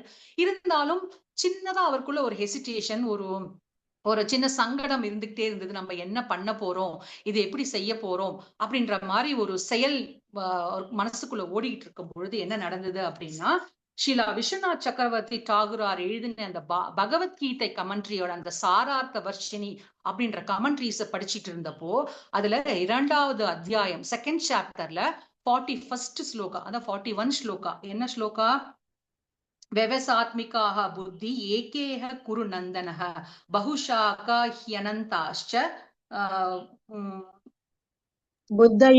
யுத்தவோ. அந்த ஸ்லோகம் அவருக்கு படிக்கும் பொழுது அதோட மொழிபெயர்ப்பு, ஆனா விஸ்வநாத் சக்கரவர்த்தி டாகூரார் எழுதின அந்த மொழிபெயர்ப்புல என்ன சொல்றாரு, உன்னோட குரு என்ன சொன்னாரோ அந்த ஆணையை நீ கொஞ்சம் கூட ஹெசிடேட் பண்ணாம, கொஞ்சம் கூட எந்த ஒரு ஹெசிடேஷனும் இல்லாம நீங்க செய்யணும் அப்படின்ற மாதிரியான அந்த ஒரு விளக்கத்தை கேட்ட உடனே அவருக்குள்ள ஒரு உத்வேகம், ஒரு உற்சாகம் வந்து, சரி நம்ம ஏன் இந்த மாதிரி ஒரு விஷயத்த யோசிச்சோம், சரி ஸ்ரீல விஸ்வநாத் சக்கரவர்த்தி டாகூரார் கூட இந்த மாதிரி ஒரு விஷயத்த நம்ம தாராளமா செய்யலாம், குரு சொன்ன விஷயத்த நம்ம என்னைக்குமே தட்டக்கூடாது அப்படின்ற ஒரு கருத்து சொல்லியிருக்கிறாரு அப்படின்னு தைரியமா தன்னோட குரு பிறப்பிச்ச அந்த ஆணையை ஸ்ரீலா விஸ்வநாத் சக்கரவர்த்தி டாகூரார் அந்த வார்த்தை இன்ஸ்பயர் ஆகி அதுக்கப்புறம் ஜலதூதா அந்த கப்பல்ல போய் ஸ்ரீலா பிரபுபாதர் வந்து இந்த மிஷனை ஸ்டார்ட் பண்ணாரு அப்படின்ற அந்த கதையெல்லாம் நம்மளுக்கு நல்லா தெரியுங்களா. அப்போ நம்ம ஸ்ரீலா பிரபுபாதர் வந்து இந்த இயக்கத்தை வந்து இன்னும் ஃபர்தரா கொண்டு போகணும், எந்த ஒரு தடையும் இல்லாம அவர் செய்யறதுக்கு ஸ்ரீலா விஸ்வநாத் சக்கரவர்த்தி டாகூரார் எழுதின அந்த Bhagavad Gita commentary 2.41 shloka, it was a very inspiring for Srila பிரபுபாதர் அப்படின்ற மாதிரியான விளக்கங்கள் ஸ்ரீல பிரபுபாதரை கொடுக்கிறார். ஓகேங்களா, ரொம்ப அழகான விஷயம் இல்லைங்களா. சோ இப்ப அவர் என்ன சொல்றாரு, இந்த 24வது ஸ்லோகத்துக்கு ஸ்ரீலா விஸ்வநாத் சக்கரவர்த்தி டாகூரார் சாரார்த்த தர்ஷினி புக்ல அவர் என்ன விளக்கம் கொடுத்திருக்கிறாரு அப்படின்னு பாக்கலாமா. நம்ம கொஞ்ச நேரத்துக்கு முன்னாடி ஸ்ரீலா பிரபுபாதர் விளக்கம் பார்த்தோம், இப்போ இவர் என்ன விளக்கம் கொடுக்குறாரு அப்படின்றத நம்ம பார்க்கலாம். சரிங்களா. அப்போ விஸ்வநாத் சக்கரவர்த்தி டாகூரார் என்ன சொல்றாரு அப்படின்னா, பக்தர்கள் பகவானை துதிப்பதின் மூலம் அவர் என்ன பண்றாரு, பகவான் பக்தர்களுக்கு கட்டுப்படுகிறார். பகவான் எப்படி பக்தர்களோட அன்புல அவர் கட்டுப்படுறார் அப்படின்ற விஷயத்தும் அவர் வந்து சொல்றாரு. இது நாம எல்லாருக்குமே தெரிஞ்ச ஒரு விஷயம்தான். இருந்தாலும் என்ன சொல்றாரு அப்படின்னா, தேவகி மாதா என்ன சொல்றாங்க, அந்த இந்த குழந்தையை என்னோட பிரார்த்தனைகள் மூலியமாக நான் ரொம்ப சப்மிசிவ், ரொம்ப பணிவுள்ளவளாக அந்த விஷயத்துக்கு அந்த செயல்ல நான் ஈடுபட்டு அந்த மாதிரி விஷயத்த செய்ய சொல்லி என்னோட பிரார்த்தனைகளை நான் சொல்ல போறேன், என்னோட பிரார்த்தனைகளை நான் வெளிப்படுத்துவேன் அப்படின்ற மாதிரி யோசிச்சு தேவகி மாதா தன்னோட பிரார்த்தனைகளை சொல்றாங்களாம். என்ன அப்படின்னா, ஐயோ கடவுளே, ஒவ்வொரு நொடியிலும் நாங்க பயத்தால பாதிக்கப்பட்டிருக்கிறோம், ஆனா நீங்க பயப்படவே இல்லையே. இத வந்து தேவகி மாதா வந்து பாத்தீங்கன்னா 24, 25, 26 இந்த 4 ஸ்லோகங்கள் 27வது ஸ்லோகம் வரைக்கும் அந்த பயம் அப்படின்ற உணர்வை வந்து அவங்க வெளிப்படுத்துறதா ஸ்ரீலா விஸ்வநாத் சக்கரவர்த்தி டாகூரார் சொல்றாரு. மேலும் தேவகி மாதா என்ன பிரார்த்தனை செய்யறாங்க அப்படின்னா, வேதங்கள் பாத்தீங்களா, உங்களோட இந்த புகழ்பெற்ற வடிவம் அப்படின்னு சொல்லக்கூடிய அந்த ரூபத்தை வந்து அவ்யக்த அப்படின்ற வார்த்தைகளால வேதங்கள் உங்களை சொல்றாங்க. அந்த வார்த்தைகள் மூலமா உங்களை விவரிக்கிறாங்க. இந்த இந்த தோற்றம் வந்து, இந்த அவதாரம் வந்து பாத்தீங்கன்னா இந்த ஜட புலன்களால நாம உணர முடியாத ஒரு விஷயம், அவ்யக்தம், நான் மேனிஃபெஸ்டேட்டட் அப்படின்ற மாதிரி ஒரு வார்த்தை குறிப்பிட்டிருப்பாங்க. இந்த ஜடக்கண்களால நம்ம பார்க்க முடியாது அப்படின்ற விஷயத்தையும் தேவகி மாதா சொல்றாங்க. அடுத்த ஒரு வார்த்தையா ஆத்யம் அப்படின்னு சொல்றாரு. அந்த ஆதியத்துக்கான விளக்கம் என்ன அப்படின்னா, நீங்க தான் எல்லாத்துக்கும் மூல காரணம், பிறப்பு இல்லாமல் இருக்கீங்க, உங்களோட உடல் பிரகாசம் அப்படின்ற ஒரு விஷயத்தோட இருக்கு, நீங்க ஜட குணங்களுக்கு அப்பாற்பட்டவர் அப்படின்ற மாதிரியும் சொல்லப்படுது. இந்த உங்க உடல் ரொம்ப பிரகாசமா இருக்கிறத எங்க ரெஃபரன்ஸ் ஸ்ரீல பிரபுபாதர் கொடுக்குறாரு, ஸ்ரீல விஸ்வநாத் சக்கரவர்த்தி டாகூர் எங்க கொடுக்குறாரு அப்படின்னா 15.6ல கொடுக்குறாரு. நதத் பாஷயதே சூரிய நசசாங்கோ ந பாவகः யத்கத்வா நவர்த்தந்தே தத்தாம பரமம் மம. எனது அந்த பரம வாசஸ்தலத்தில் சூரியனாலோ சந்திரனாலோ நெருப்பினாலோ மின்சாரத்தினாலோ ஒளி ஊட்டப்படுவதில்லை. அதனை அடைபவர்கள் ஒரு பொழுதும் இந்த ஜட உலகுக்கு திரும்புவதில்லை. அப்ப அவரோட அந்த திருமேனி எவ்வளவு பிரகாசமா இருக்கிறத பகவத்கீதையிலும் வந்து பகவானே அந்த ஸ்லோகத்துல சொல்லியிருக்கிறாரு அப்படின்ற மாதிரியான விஷயங்கள் நம்ம வந்து ஸ்ரீலா விஸ்வநாத் சக்கரவர்த்தி டாகூரா சொல்றாரு. அப்போ எந்த ஜட குணங்களும் இல்லாதவர் அப்படின்றதையும் சொல்றாரு. மேலும் என்ன சொல்றாரு, அந்த பிரம்மன் அப்படின்னு சொல்லக்கூடிய அந்த சுப்ரீம பத்தி பல இடங்கள்ல வேதங்களையும் குறிப்பிட்டிருக்கு. வெறும் பகவத்கீதை பாகவதத்துல மட்டும் சொல்லல, வேதங்கள்ல கூட இந்த மாதிரி விஷயங்கள் சொல்லப்பட்டிருக்கு அப்படின்ற மாதிரியும் ஸ்ரீலா விஸ்வநாத் சக்கரவர்த்தி டாகூரா சொல்றார். அதை தாண்டி பாகவதத்துல பாத்தீங்க எங்கெல்லாம் இந்த உச்ச பிரம்மன் சொல்லக்கூடிய அந்த உயர்ந்த பிரம்மனை பத்தி சொல்லியிருக்காங்க அப்படின்னா 10th canto 13th chapter 55th shloka. அதாவது பிரம்மதேவர் வந்து அந்த அந்த சின்ன அந்த குழந்தைங்களை இருக்காங்களே கிருஷ்ணரோட ஃப்ரெண்ட்ஸையும் அந்த பசுமாடையும் அப்புறம் வந்து பாத்தீங்கன்னா கண்ணுக்குட்டி எல்லாம் தூக்கிட்டு போயிடுவார், திருடிட்டு போயிடுவார்ல, அந்த சாப்டர்ல என்ன சொல்றாரு, யஷ்ய பாஷ சைவம் இதம் விபாதி சச்சராச்சரம் அப்படின்னு அந்த பிரம்மதேவர் அந்த உயர்ந்த பிரம்மன் அப்படின்ற விஷயத்தையும் அவரோட சக்தியும் எப்படி இந்த முழு பிரபஞ்சத்திலையும் அசையும் மற்றும் அசையாத உயிரினங்கள்ல அவர் வெளிப்படுத்துறார் அப்படின்ற விஷயத்துல பிரம்மதேவர் வந்து அந்த சாப்டர்ல சொல்றார் அப்படின்றது ஸ்ரீலா விஸ்வநாத் சக்கரவர்த்தி டாகூரா சொல்றார். அதை தாண்டி Srimad Bhagavatam 10th canto 28th chapterல 15th ஸ்லோகத்திலையும் இங்க சத்தியம் ஞானம் அனந்தம் எத் பிரம்ம ஜோதி சனாத்தனம் எப்படி இருக்கிறாரு. அந்த அந்த 28th chapter பாத்தீங்கன்னா கிருஷ்ணர் வந்து நந்த மகாராஜர் வந்து வருணர் கிட்ட மாட்டிப்பார், அவரை வந்து எப்படி காப்பாத்துறாரு அந்த ஸ்லோகத்துல வந்து அந்த சாப்டர்ல வந்து இந்த சுப்ரீம் பிரம்மனா இருக்கக்கூடிய அந்த பகவான் எப்பேற்பட்டவர் என்ற அந்த விளக்கத்தையும் சொல்றாரு. அந்த எல்லையற்ற உணர்வு பூர்வமான மற்றும் நித்தியமான அழிக்க முடியாத ஆன்மீக பிரகாசம், அந்த டிரான்சென்டென்டல் லைட் அப்படின்னு சொல்லக்கூடிய அந்த திருமேனியோட பகவான் வந்து இருக்கிறாரு, அந்த விஷயத்த அவர் வெளிப்படுத்துறாரு அப்படின்ற மாதிரியாங்க விஷயத்த வந்து ஸ்ரீலா விஸ்வநாத் சக்கரவர்த்தி டாகூர் தன்னோட கமெண்ட்ரியில சொல்றாரு. அதை தாண்டி ஹரிவம்ச புராணம் அப்படின்னு ஒரு புராணம் இருக்கு, யாராவது கேள்விப்பட்டிருக்கீங்களா?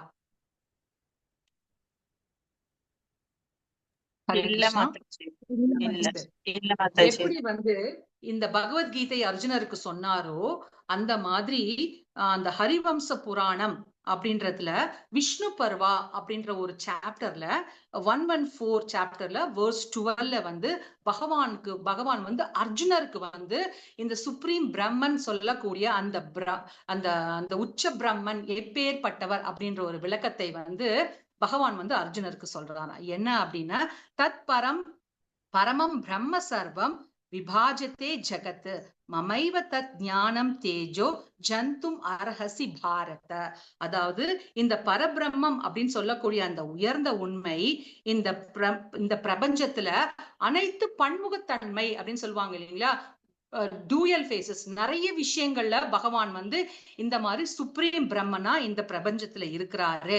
அது மட்டும் இல்லாம தன்னை விரிவுபடுத்திக்கிட்டு இருக்கிறாரு, எல்லாமே அவரோட சொந்த பிரகாசம், ஓன் லைட் அப்படின்ற மாதிரி விஷயத்த நீ புரிஞ்சுக்கோ அர்ஜுனா அப்படின்னு பகவான் தன்னை பத்தி அர்ஜுனர்கிட்ட அந்த சுப்ரீம் பிரம்மன் எப்பேற்பட்டது அப்படின்னு சொல்றார்.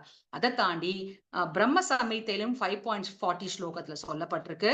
அதுக்கப்புறம் யமுனாச்சாரியார் வந்து ஸ்தோத்திர ரத்னா அப்படின்ற ஒரு புக்ல ஒரே ஒரு ஸ்தோத்திரத்தின் மூலியம் இந்த சுப்ரீம் பிரம்மன் எப்பேற்பட்டது அப்படின்றத சொல்றார்.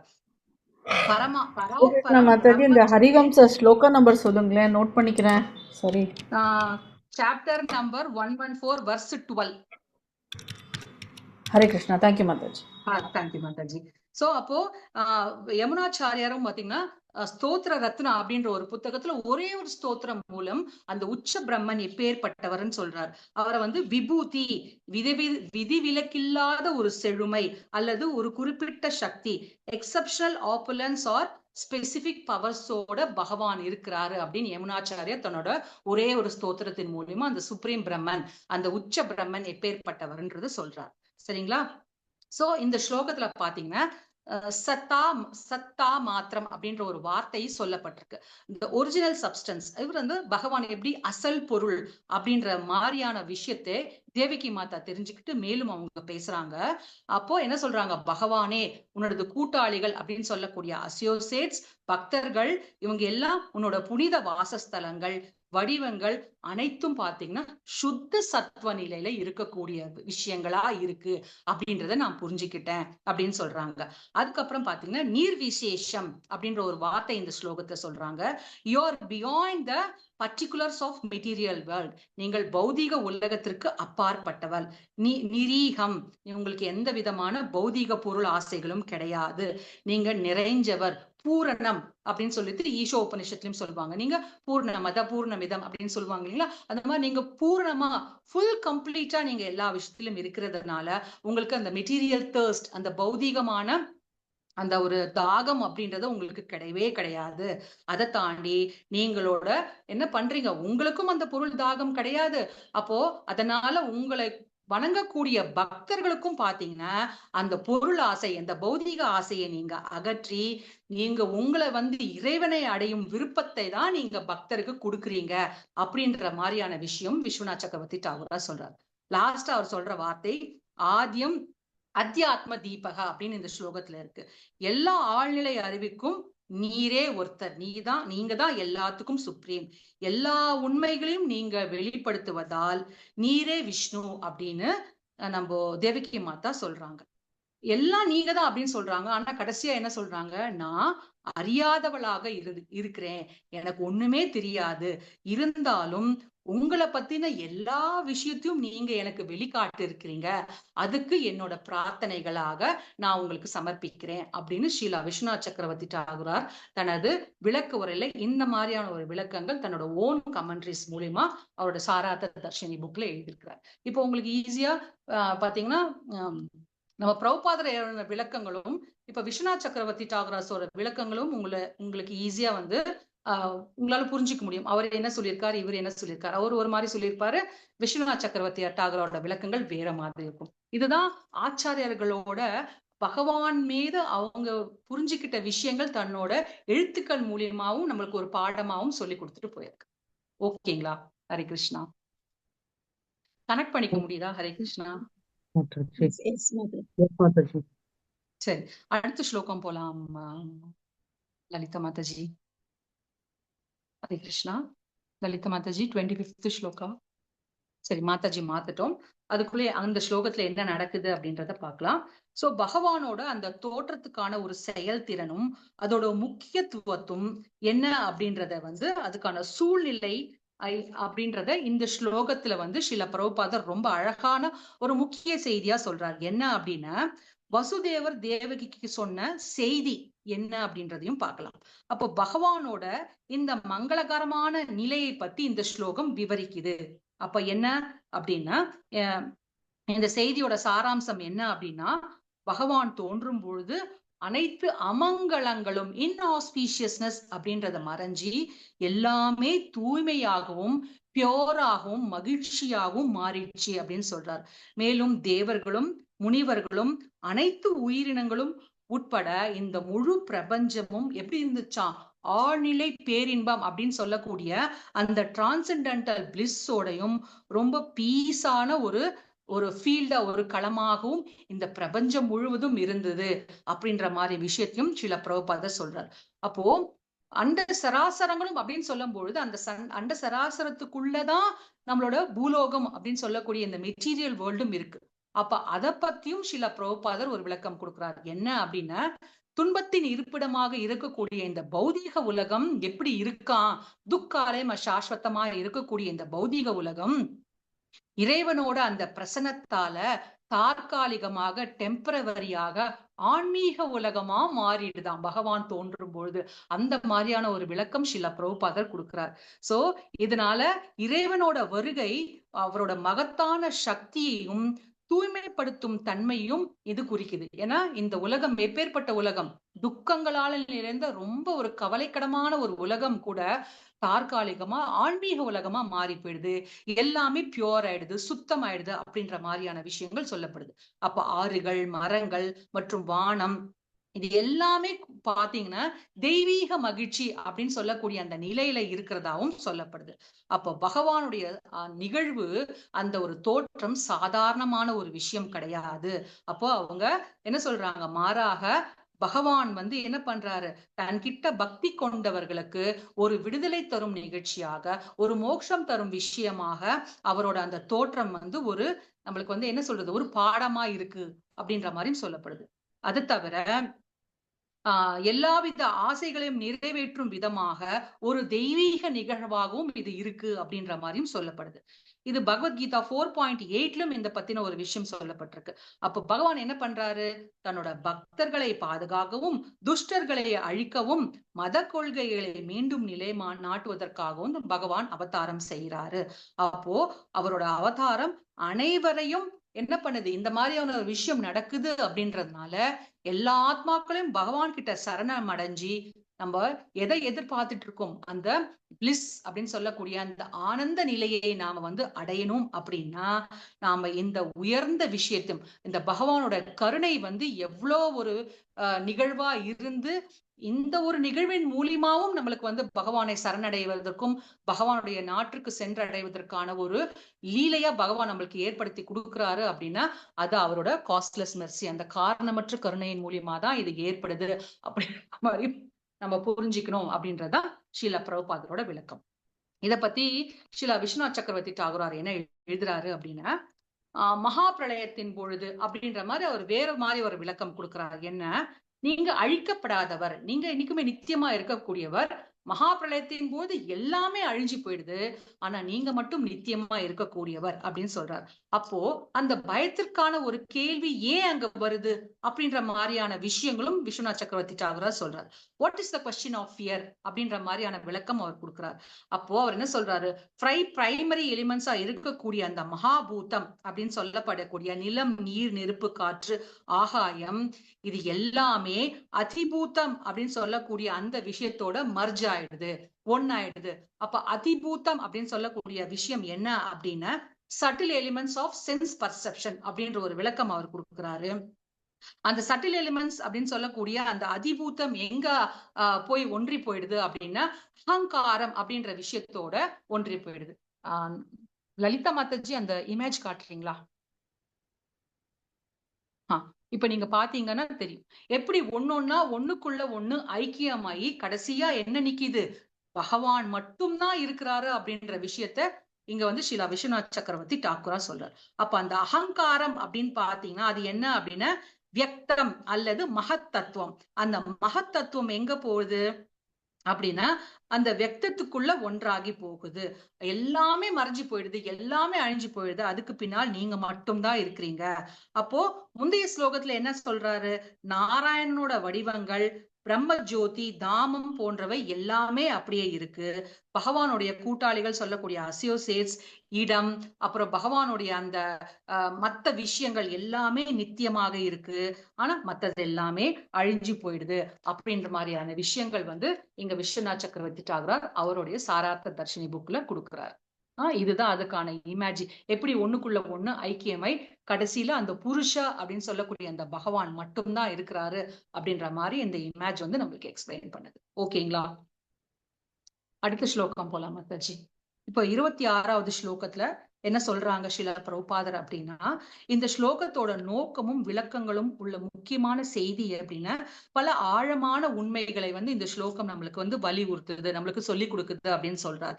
என்ன அப்படின்னா, பகவானோட அந்த ஆழ்நிலை இயல்பு, அப்புறம் அவருடைய தோற்றம் என்ன. பகவான் வந்து எப்படி வரா, தன்னோட உள் சக்தி அப்படின்னு சொல்லக்கூடிய அந்த இன்டர்னல் பொட்டன்சி, அந்தரங்க சக்தியின் மூலியமா தான் பகவான் வந்து அந்த யோக மாயாவால தோற்றம் தோன்றுகிறார் அப்படின்ற மாதிரி விஷயம் நம்ம பார்த்தோம்.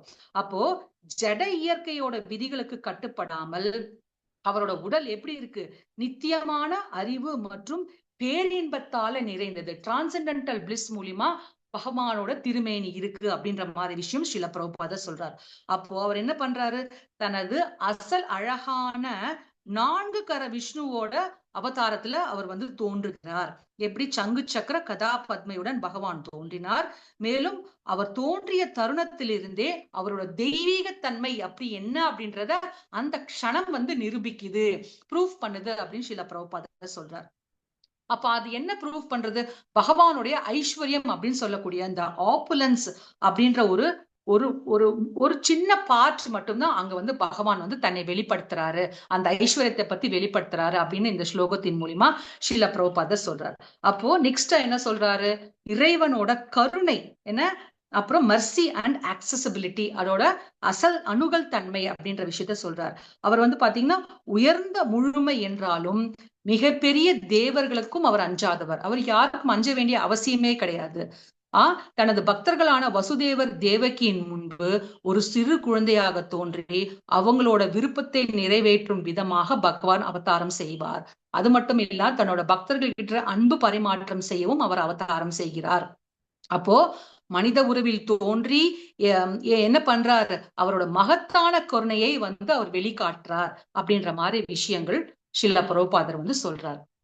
இதுக்கு வந்து நம்ம விஸ்வநாத் சக்கரவர்த்தி டாகரோட விளக்கம் என்ன அப்படின்னா, முந்தைய ஸ்லோகத்துல பாத்தீங்கன்னா 25th ஸ்லோகத்துல காலம் வந்து சுதந்திரமா இயங்கிட்டு இருக்கு அப்படின்னு அவர் எழுதுறாரு. ஆனா இந்த ஸ்லோகத்துல காலத்தோட தோற்றம் எப்படி இருக்கு, அது எப்படி தோன்றுச்சு அப்படின்ற விஷயத்த வந்து இங்க வந்து விஸ்வநாத் சக்கரவர்த்தி டாகரா சொல்றாரு.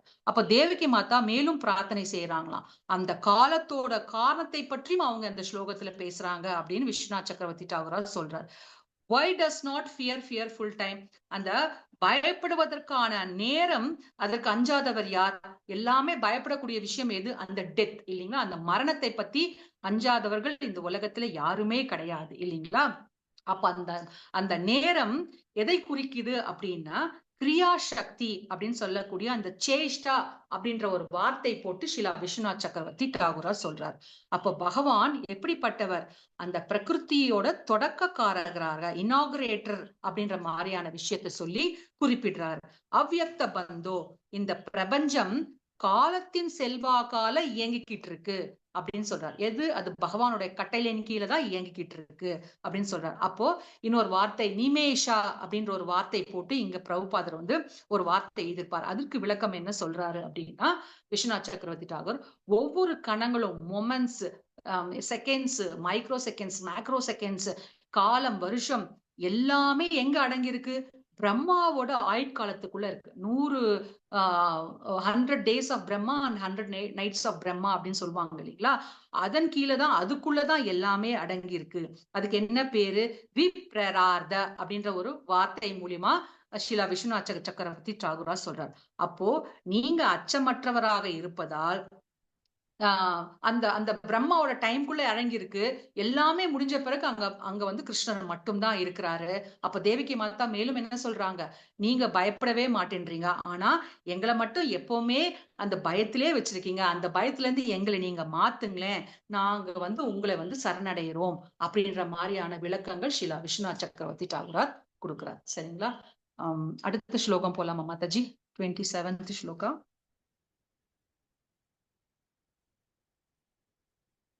சரிங்க மாதாஜி, நம்ம நேரம் இல்லாததுனால நான் வந்து இப்போ விஸ்வநாத் சக்கரவர்த்தி டாகூரோட கமெண்ட்ரிஸ் மட்டும் நான் சொல்லிடுறேன். சரிங்களா. 27வது ஸ்லோகத்துல அவர் என்ன சொல்றாரு அப்படின்னா, தேவகி மாதா மேலும் பிரார்த்தனை செய்யறாங்களாம். என்ன அப்படின்னா, உங்களோட தாமரை பாதங்களை அடைக்கலம் அடைக்கலம் அடைஞ்சவங்களுக்கு எவ்வளோ அந்த அச்சம், அந்த பயம் அப்படின்ற உணர்வே அவங்களுக்கு இருக்காது. ஆனா உங்களை நேருக்கு நேர் பார்த்தவங்களை பத்தி நான் என்ன சொல்ல முடியும் அப்படின்ற மாதிரி ஒரு பிரார்த்தனை வந்து தேவகி மாதா சொல்றதா ஸ்ரீலா விஸ்வநாத் சக்கரவர்த்தி டாகூரார் எழுதுறார். என்ன அப்படின்னா, இந்த பிரபஞ்சம் முழுவதும் அலைந்து திரிந்தாலும் அந்த பயம் அப்படின்ற விஷயத்துல இருந்து யாராலையும் விடுபட முடியாது அப்படின்னு சொல்றாரு. எங்கேயாவது ஒரு உதாரணம் இந்த பயம் அப்படின்ற விஷயத்த கனெக்ட் பண்ணிக்க முடியுமா? யாராவது சொல்றீங்களா? ஹரே கிருஷ்ணா மாதாஜி. ஆமா தாமோதர் மாதாஜி. இல்ல கூட கிருஷ்ணர் பயப்படுற மாதிரி இது பண்ணுவாருல்ல. ஓகே, அப்புறம் சொல்லுங்க. வேற கம்சன் மாதாஜி, கம்சன் எப்ப பாரு கம்சன் கிருஷ்ணரை நினைச்சு பயந்து பயந்து இருப்பாரு. பயந்துட்டே இருப்பாரு. அப்புறம் வேற என்ன மாதிரி? அம்பரீஷ் மகாராஜா தன்னோட பக்தனுக்கு ஒரு தீங்கு இழிச்சிட்டாரு அப்படின்னு துர்வாசர் முனி என்ன பண்ணுவாரு? இந்த பிரபஞ்சம் முழுவதும் ஓடுவாரு.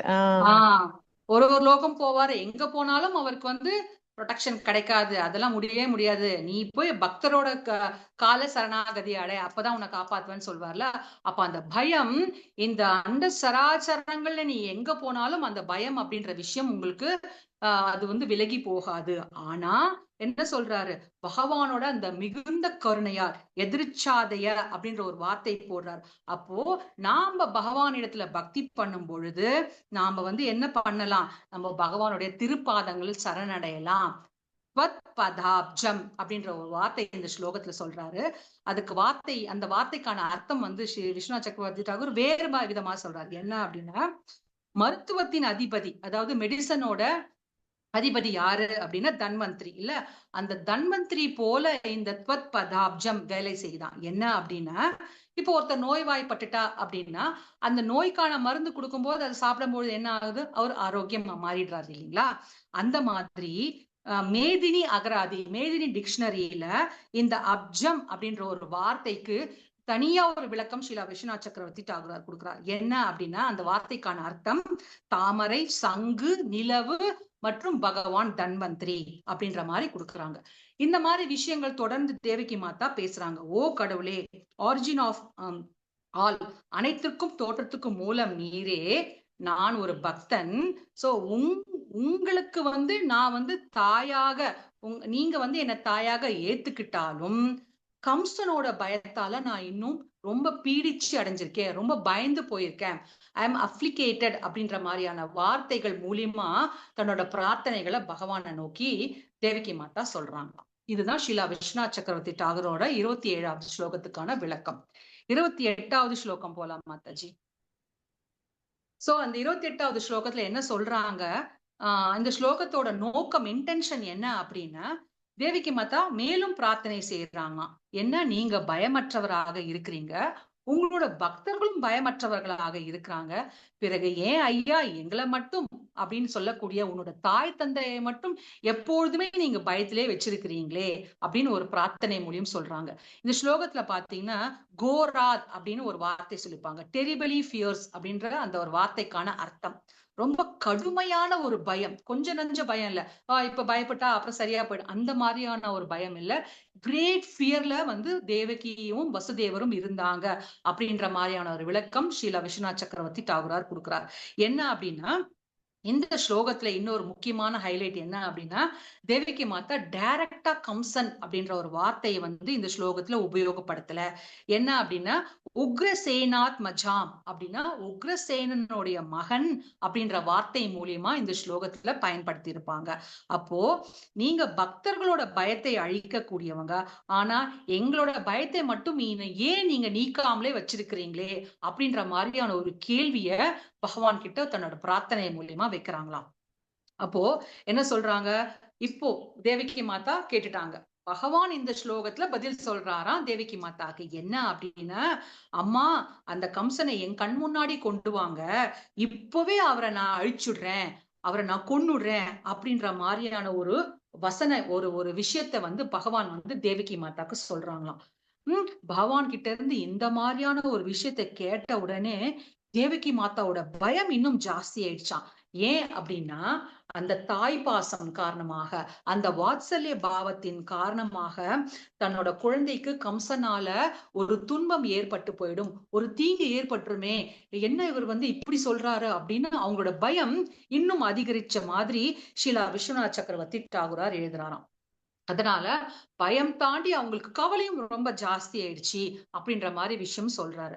அப்போ தன்னை கடவுளாக அடையாளம் காட்டிக்கொள்ளும் இந்த விஷயத்த நம்ம பயம் அப்படின்ற விஷயத்த கடவுளுக்கு முன்னாடி குழந்தையா தன்னை கடவுள் அப்படின்னு காமிச்சுக்கிட்டா கூட நாம என்ன பண்ணிட்டோம் அப்படின்னு தேவகி மாதா நினைக்கிறாங்களாம்.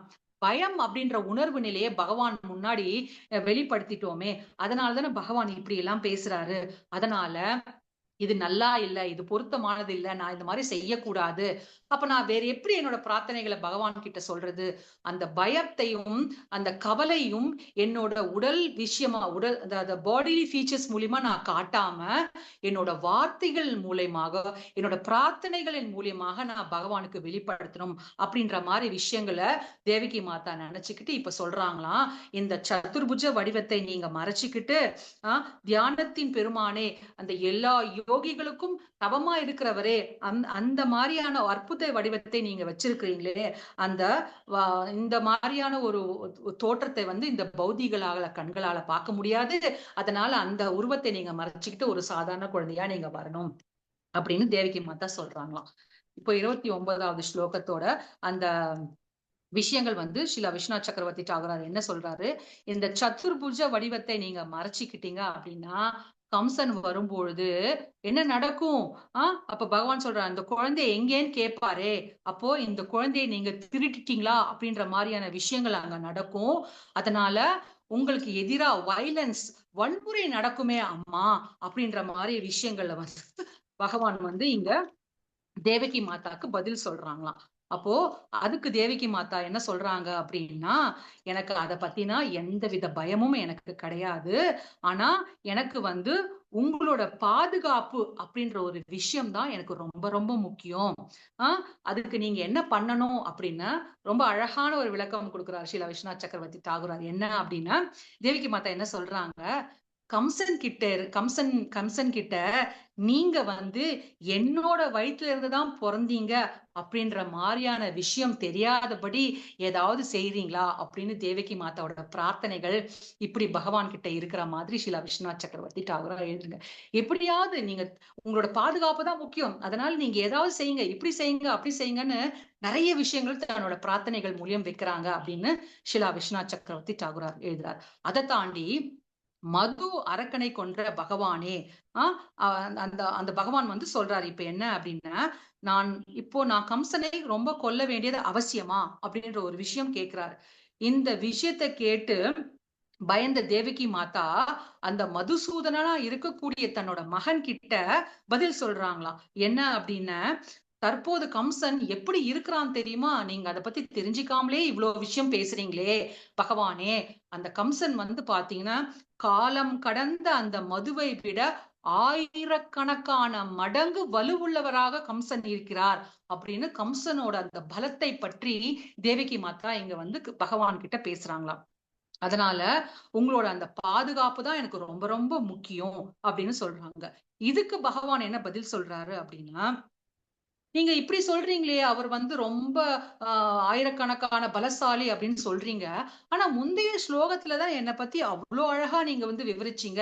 நீங்க அப்பேற்பட்டவர், இப்பேற்பட்டவர், நீங்க இப்படி எல்லாம் இருக்கிறீங்களே, இந்த முழு பிரபஞ்சமும் எல்லாத்துக்கும் காரணம் நீங்கன்னு சொல்லிட்டு கடைசியில் நீங்க இப்படி சொல்றீங்களே மாதா அப்படின்னு சொன்னதுக்கு அதெல்லாம் வெறும் வார்த்தைகளா, எம்டி வேர்ட்ஸா அப்படின்னு பகவான் தேவகி மாதா கிட்ட கேக்குறாங்களா.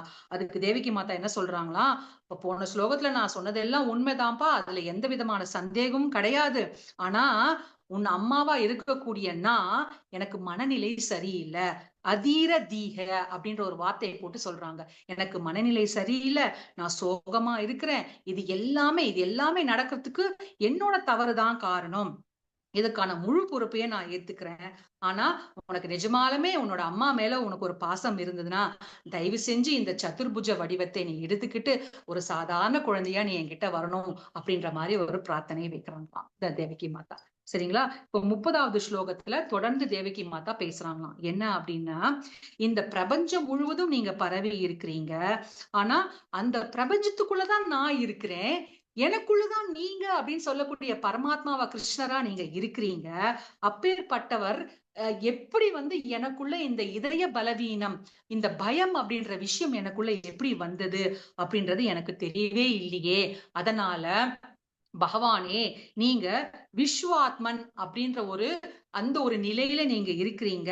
இந்த அசாதாரணமான இந்த 4 கரங்களை கொண்ட இந்த விஷ்ணு வடிவத்தை நீங்க விலக்கிக்கிட்டு ஒரு சாதாரண மனித குழந்தையாக எடுத்துக்கிட்டு நீங்க வந்தீங்க அப்படின்னா, அவங்க கடைசியா என்ன சொல்றாங்க, நாங்க உங்களை உடனே இங்க இருந்து உங்களை மறைச்சி வேற இடத்துல கொண்டு போய் நாங்க உங்களை பாதுகாப்பா வச்சிடுறோம் அப்படின்ற மாதிரி இந்த 30வது ஸ்லோகத்துல தேவகி மாதா தன்னோட பிரார்த்தனைகள் சொல்ற மாதிரி ஷீலா விஸ்வநாத் சக்கரவர்த்தி டாகரார் அவரோட கமெண்ட்ரிஸ்ல எழுதுறாரு. சோ இப்ப 31வது ஸ்லோகம் பகவான் வந்து இப்ப சொல்றார், தேவகி மாதாட்ட பேசுறார். என்ன அப்படின்னா, நான் ஏன் இந்த சதுர்புகஜ வடிவத்தை திரும்பி ஏத்துக்கணும்னு நீங்க சொல்றீங்க அப்படின்ற மாதிரியான ஒரு கேள்விய வந்து பகவான் வந்து தேவகி மாதாட்ட சொல்றாரு. அப்போ நீங்க என்ன பண்ணணும், பகவானே உங்களுக்கு மகனாக வந்துட்டாரு, இறைவனே நீங்க அடைஞ்சிட்டீங்க அப்படின்ற அந்த பெருமை உங்ககிட்ட இருக்கவே கூடாது அப்படின்ற மாதிரியான விஷயத்தையும் இங்க பகவான் வந்து கேட்டுக்கிறாரு தேவகி மாதா கிட்ட. அப்போ பகவானுடைய அந்த வார்த்தைகளை கேட்ட உடனே இன்னும் தேவகி மாதா வந்து பயந்து போய் மேலும் பேசுறாங்களாம். என்ன அப்படின்னா, எனக்கு புகழோ பதவியோ இந்த மாதிரி விஷயம் எல்லாம் எனக்கு வேண்டாம். அந்த அண்ட சராசரம் அப்படின்னு சொல்லக்கூடிய அந்த பிரபஞ்சத்தையே உங்களோட திருமேனியில நீங்க வச்சிருக்கிறீங்களே, ஸ்வத்தனு அப்படின்ற கோவிலுக்குள்ள எப்படி வச்சிருக்கீங்க, ரொம்ப சுகமா நீங்க வச்சிருக்கீங்க. யதா அவக்ஷம் அந்த மாதிரியான ஒரு நிலை நீங்க வச்சிருக்கீங்க. ஆனா என்ன நடக்கும் அப்படின்னு தெரியுங்களா, நீங்க வந்து என்னோட வயித்துல வந்து தோன்றுனீங்க அப்படின்னு கேட்டா, சாமானிய மக்கள்லாம் இதை கேட்டா என்ன நினைப்பாங்க, இதை கேள்விப்பட்டா என்ன சொல்லுவாங்க, என்ன கேலி செய்வாங்களே அப்படின்னு தேவகி மாதா சொல்றாங்களாம். இது எப்படி சாத்தியம் அப்படி, ஓ முட்டாள் தேவிக்கு, ஆயிரக்கணக்கான பிரபஞ்சம் பிரம்மாண்ட வடிவத்தை கொண்ட அந்த கிருஷ்ணர் அந்த உன்னோட சிறு வயசுல வந்து மகனாக பிறந்தாங்களா அப்படின்ற மாதிரியான ஒரு கேலியும் கிண்டலுக்கும் நான் ஆளாயிடுவேன். அதனால இந்த சதுர்புஜ வடிவத்தை நீங்க மறைச்சுக்கிட்டு ஒரு சாதாரண ஒரு குழந்தையா நீங்க வரணும். சோ அதனால இந்த மாதிரியான வெளி உள்ள ஆட்கள்லாம் என்ன பேசினாங்க, அதை பத்தி எல்லாம் எனக்கு எந்த கவலையும் இல்லை. ஆனால இந்த ஒரு நிகழ்வால எனக்கு எந்த ஒரு புகழும் கிடைக்காது, அதை பத்தி எல்லாம் எனக்கு ஒரு கவலையும் இல்லை. எனக்கு வந்து உங்களோட பாதுகாப்பு தான் ரொம்ப முக்கியம். அதனாலதான் எனக்கு இந்த ஒரு பயமும் கவலையும் என்கிட்ட ஏற்படுது அப்படின்னு சொல்றாரு. சோ எல்லாமே அவரே எழுதிட்டு அங்க வந்து ஷீலா விஸ்வநாத் சக்கரவர்த்தி டாகரார் இன்னொரு கேள்வியும் சொல்றாரு. என்ன அப்படின்னா, பகவானை நம்மளோட இந்த பௌதீக கண்களால உணர முடியாது அப்படின்ற விஷயத்த வசுதேவரும் தேவிக்கும் சொல்றாங்க. ஆனா பகவானை நேருக்கு நேர் பார்த்தவங்க எப்படி இந்த ஒரு அறியாமை அப்படின்னு சொல்லக்கூடிய அந்த விஷயத்தினால ஏற்படக்கூடிய பயமும் புலம்பலும் அவங்களை எப்படி வந்து தாக்க முடியும் அப்படின்னு ஒரு கேள்வி எழும்பொழுது அதுக்கு விஸ்வநாத் சக்கரவர்த்தி டாகராரே ஒரு பதிலும் கொடுக்கிறார். என்ன அப்படின்னா, இந்த மாதிரியான ஒரு கேள்வி நம்மளுக்குள்ள எழவே கூடாதான். என்ன ஒரு சாதாரணமான ஒரு நிலையில இருக்கக்கூடியவங்க தேவகி மாதாவும் வசுதேவரும் கிடையாது அப்படின்றது நம்ம தெள்ள தெளிவா புரிஞ்சுக்கணும் அப்படின்றதுதான் அவரோட விளக்கமா இருக்கு.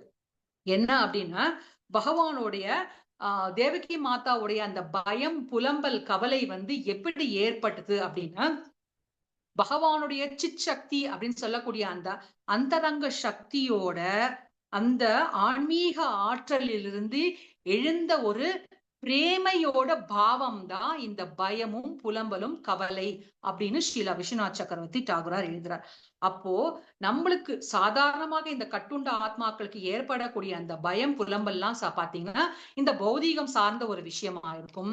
ஆனா தேவகி மாதாவுக்கும் வசுதேவருக்கும் ஏற்பட்ட அந்த பயம் புலம்பல் கவலை எல்லாம் வந்து பாத்தீங்கன்னா அந்தரங்க சக்தியா இருக்கக்கூடிய சித் சக்தியின் மூலியமா ஏற்பட்ட அது ஒரு உயர்தரமான ஒரு பிரேமை பாவம், அது அறியாமையினால் ஏற்பட்டது கிடையாது அப்படின்னு சொல்றார். அப்போ அந்த மாதிரி அந்த பிரேமையின் மீது இது இப்படிதான் இது பௌதீக ரீதியா வந்தது அப்படின்னு யாராவது நினைச்சாங்கன்னா இந்த கமெண்ட்ரி படிக்கும் பொழுது அவங்க அந்த பிரேமை மீது ஒரு பயங்கர குற்றச்சாட்டை வைக்கிறாங்க அப்படின்னு சொல்லப்படுது. அந்த பிரேமை அப்படின்றது பியோர் டிரான்சென்டென்டலான ஒரு அன்பு, எந்த வித கலங்கங்களுமே கிடையாத தூய்மையான ஒரு விஷயத்தின் மேல நாம ஒரு கலங்கம் அப்படின்ற விஷயத்துல சுமத்தின மாதிரி ஆயிடும்.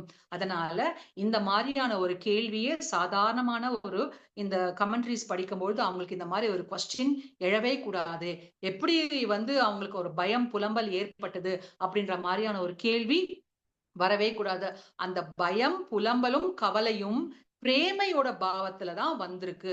பகவானோட இந்த சிற்சக்தியின் மூலியமா, அந்த சக்தியின் மூலியமா பிரேமையோட பாவத்துலதான் அந்த பயம் வெளிப்பட்டது அப்படின்றத நம்ம புரிஞ்சுக்கணும் அப்படின்றதுதான் ஷீலா விஸ்வநாத் சக்கரவர்த்தி டாகரோட கருத்து அப்படின்றத சொல்லி, இன்னைக்கு இந்த ஒரு ஏகாதேசி நன்னால இந்த ஒரு பெரும் வாய்ப்பளித்தவங்க எல்லாருக்கும் ரொம்ப ரொம்ப நன்றி. ரொம்ப மன்னிக்கணும், 20 நிமிஷம் நம்ம கூடுதலா எடுத்துக்கிட்டேன், ரொம்ப மன்னிக்கணும். ஹரே கிருஷ்ணா.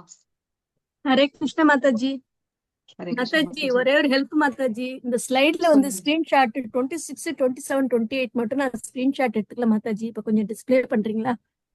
சரிங்க மாதாஜி. 26, 27, 28 மட்டும் மாதாஜி. தேங்க்யூ மாதாஜி. அது பிடிஎஃப் குரூப்ல ஷேர் பண்ணியாச்சு ஆல்ரெடி, நீங்க அதை எடுத்துக்கலாம் மாதாஜி. Okay mataji, thank you mataji. ஹரே கிருஷ்ணா. ஹரே கிருஷ்ணா மாதாஜி. புவனா மாதாஜி, சந்தேகங்கள் கேள்விகள் இருக்கா யாருக்காவது? இதுதான் எனக்கு புரிதல், என்னோட சிறு புரிதல் உங்களோட இன்னைக்கு பகிர்ந்துக்கிட்டேன். மிக்க நன்றி. ஹரே கிருஷ்ண மாதாஜி. சிறு புரிதல்னு சொல்லாதீங்க மாதாஜி. எப்படி, அதாவது எங்களுக்கு இன்னைக்கு, அதாவது எனக்கு இன்னைக்கு ஏகாதேசியில ஒரு ஜாக்பாட் கிடைச்ச மாதிரி மாதாஜி. அதாவது போன வாரத்துல இருந்து எங்களுக்கு இஸ்கான் சென்னையில விஸ்வநாத சக்கரவர்த்தியோட இதுவும் அதுவும் தான் எங்களுக்கு இது பண்ணி எல்லா இப்ப இவங்களும் பேசி அதுலயே நாங்க மொழி இருக்கும்போது, இன்னைக்கு நீங்களும் இந்த மாதிரி ஒரு இதை பண்ணும்போது, ஐயோ பகவானே என்ன கருணை என்ன கருணை அப்படின்னு சொல்லிட்டு, அதே போல இப்ப நீங்க அந்த தாயாரோட அந்த இதை சொல்லும் போதே மாதாஜி, நம்மளோட இதுவா அதுல இன்னும் என்னோட புரியுது அதுன்னு சொல்லிட்டு, நீங்க தான் இங்கெல்லாம் பரவி இருக்கீங்க, நீங்க தான் என் கூட இருக்கீங்க, அப்படி இருக்கும் போதும் எனக்கு ஏன் இந்த ஒரு பயம் அப்படின்ற மாதிரி உடனே எனக்கு உண்மைதானே, நமக்கு உள்ளதான் பகவான் இருக்காரு, நமக்கு ஏன் பயம் வர்றது, எதுக்கு நம்ம பயப்படணும், அவர் கூட இருக்காரு இல்லையா, எதுக்கு பயப்படுறோம்? இந்த அருமையான புரிதலை நீங்க இன்னைக்கு எனக்கு கொடுத்துருக்கீங்க மாதாஜி. அதாவது எப்பவும் நமக்கு தெரியறது கொள்றது, ஆனா இந்த மாதிரி அடிக்கடி கேட்கும் போதுதான் அதை உயிர்ப்பிச்சுக்க வேண்டியதா இருக்கு இல்லையா மாதாஜி? அது மாதிரி இந்த மாதிரி ஒரு இதுன்னு சொல்லிட்டு நீங்க அந்த வர்ணனை எல்லாம் இது பண்ணதெல்லாம் ரொம்ப நல்லா இருந்து மாதாஜி. இதுக்கு நீங்க எவ்வளவு ஒர்க் பண்ணிருப்பீங்கன்றது என்னால புரிஞ்சுக்க முடிகிறது மாதாஜி. கடவுள் உங்களுக்கு நல்ல ஆயுள் ஆரோக்கிய சௌக்கியத்தை கொடுக்கணும். எனக்கு உங்களை வாழ்த்துறதுக்கு வயசு இருக்கு, அதனால வாழ்த்துறேன் மாதாஜி. உங்களுக்கு நல்ல இது மாதிரி நீங்க அதாவது நீங்க அந்த இதுல ஹரிவம்ச புராணம் நீங்க எத்தனை இதெல்லாம் நீங்க படிச்சுட்டு எடுத்துன்னு வந்திருக்கீங்கன்னும் போது ரொம்ப சந்தோஷமா இருக்கு. பகவானே இந்த குழந்தைக்கு நல்ல இன்னும் கொடுத்து எல்லாருக்கும் இதை கொண்டு போய் சேர்க்கிற ஒரு சக்தியை கொடுப்பான்னு சொல்லிட்டு ப்ரே பண்ணிக்கிறேன். தேங்க்யூ மாதாஜி. ஆசீர்வாதத்துக்கு ரொம்ப நன்றி மாதாஜி. நன்றி. ஹரே கிருஷ்ணா மாதாஜி. ஹரே கிருஷ்ண மாதாஜி. மாதாஜி, தேவகி மாதா சொல்ற அவ்வியக்தம் அப்படிங்கிறாங்களா மாதாஜி, அதுக்கு என்ன பொருள் மாதாஜி? அந்த சொல்லுக்கெல்லாம் பொருள் ரொம்ப அருமையா தெரிஞ்சுக்கணும்னு ஆசையா இருக்கு மாதாஜி. அவ்வியக்தம் அப்புறம் மேனிஃபெஸ்டேட்டடா இருக்கீங்க, உங்களுக்கு சில விஷயங்கள்லாம் என்ன சொல்றது, நான் மேனிஃபெஸ்டேட்டட்னா அந்த விரிஞ்ச நிலையில இருக்கீங்க. ஆனா ஒண்ணுக்குள்ள ஒண்ணு எல்லாமே ஐக்கியமாகும் பொழுது நீங்க மட்டும்தான் இந்த அந்த சராசரமும் அழிவடைஞ்ச நிலையில நீங்க ஒருத்தர் மட்டும்தான் இருக்கிறீங்க அப்படின்ற பொழுது அந்த பயம் ஏன் வரணும் அப்படின்ற மாதிரியான ஒரு விளக்கம் ஷீலா விஸ்வநாத் சக்கரவர்த்தி டாகரா சொல்றாரு. வேணா தேவிக்கு மாதா பயப்படுறாங்க இல்லைங்களா, அந்த பயம் அவசியம் இல்ல அப்படின்ற மாதிரி அவரோட விளக்கம் கொடுக்கப்பட்டிருக்கு. நிர்விசேஷம்னா மாதாஜி, நிர்விசேஷம் நிர்விசேஷம் ஒரே நிமிஷம் மாதாஜி.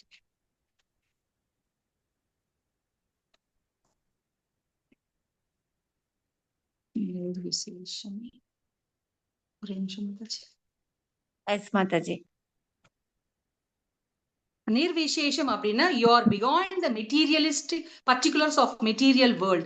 நீங்கள் பௌதீக உலக விவரங்களுக்கு அப்பாற்பட்டவர் அப்படின்ற மாதிரி சொல்றாங்க நிர்விசேஷம். ஹரே கிருஷ்ணா. தேங்க்யூ மாதாஜி. தேங்க்யூ மாதாஜி. ஹரே கிருஷ்ணா. ஹரே கிருஷ்ணா சந்தேகங்கள் எதுவும் இல்லை. மாதாஜி. ஹரே ஹரே கிருஷ்ணா. கிருஷ்ணா. உண்மையிலே தண்ட அந்த பிரணாம் ஒரு பூனா மாதாஜி. அந்த ஒரு மூடுக்குள்ள கொண்டு போயிட்டீங்க எங்களை வந்து.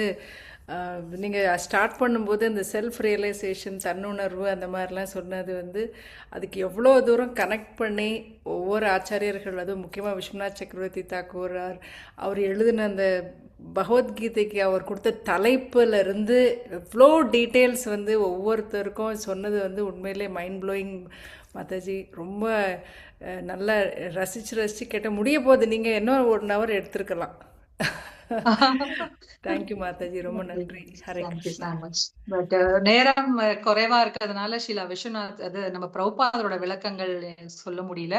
வேறொரு சந்தர்ப்பம் கிடைச்சா நம்ம கண்டிப்பா அதை பத்தின ஒரு விளக்கம் பார்க்கலாம். நன்றி மாதாஜி. வச்சுக்கோங்க, ரொம்ப நேரம்.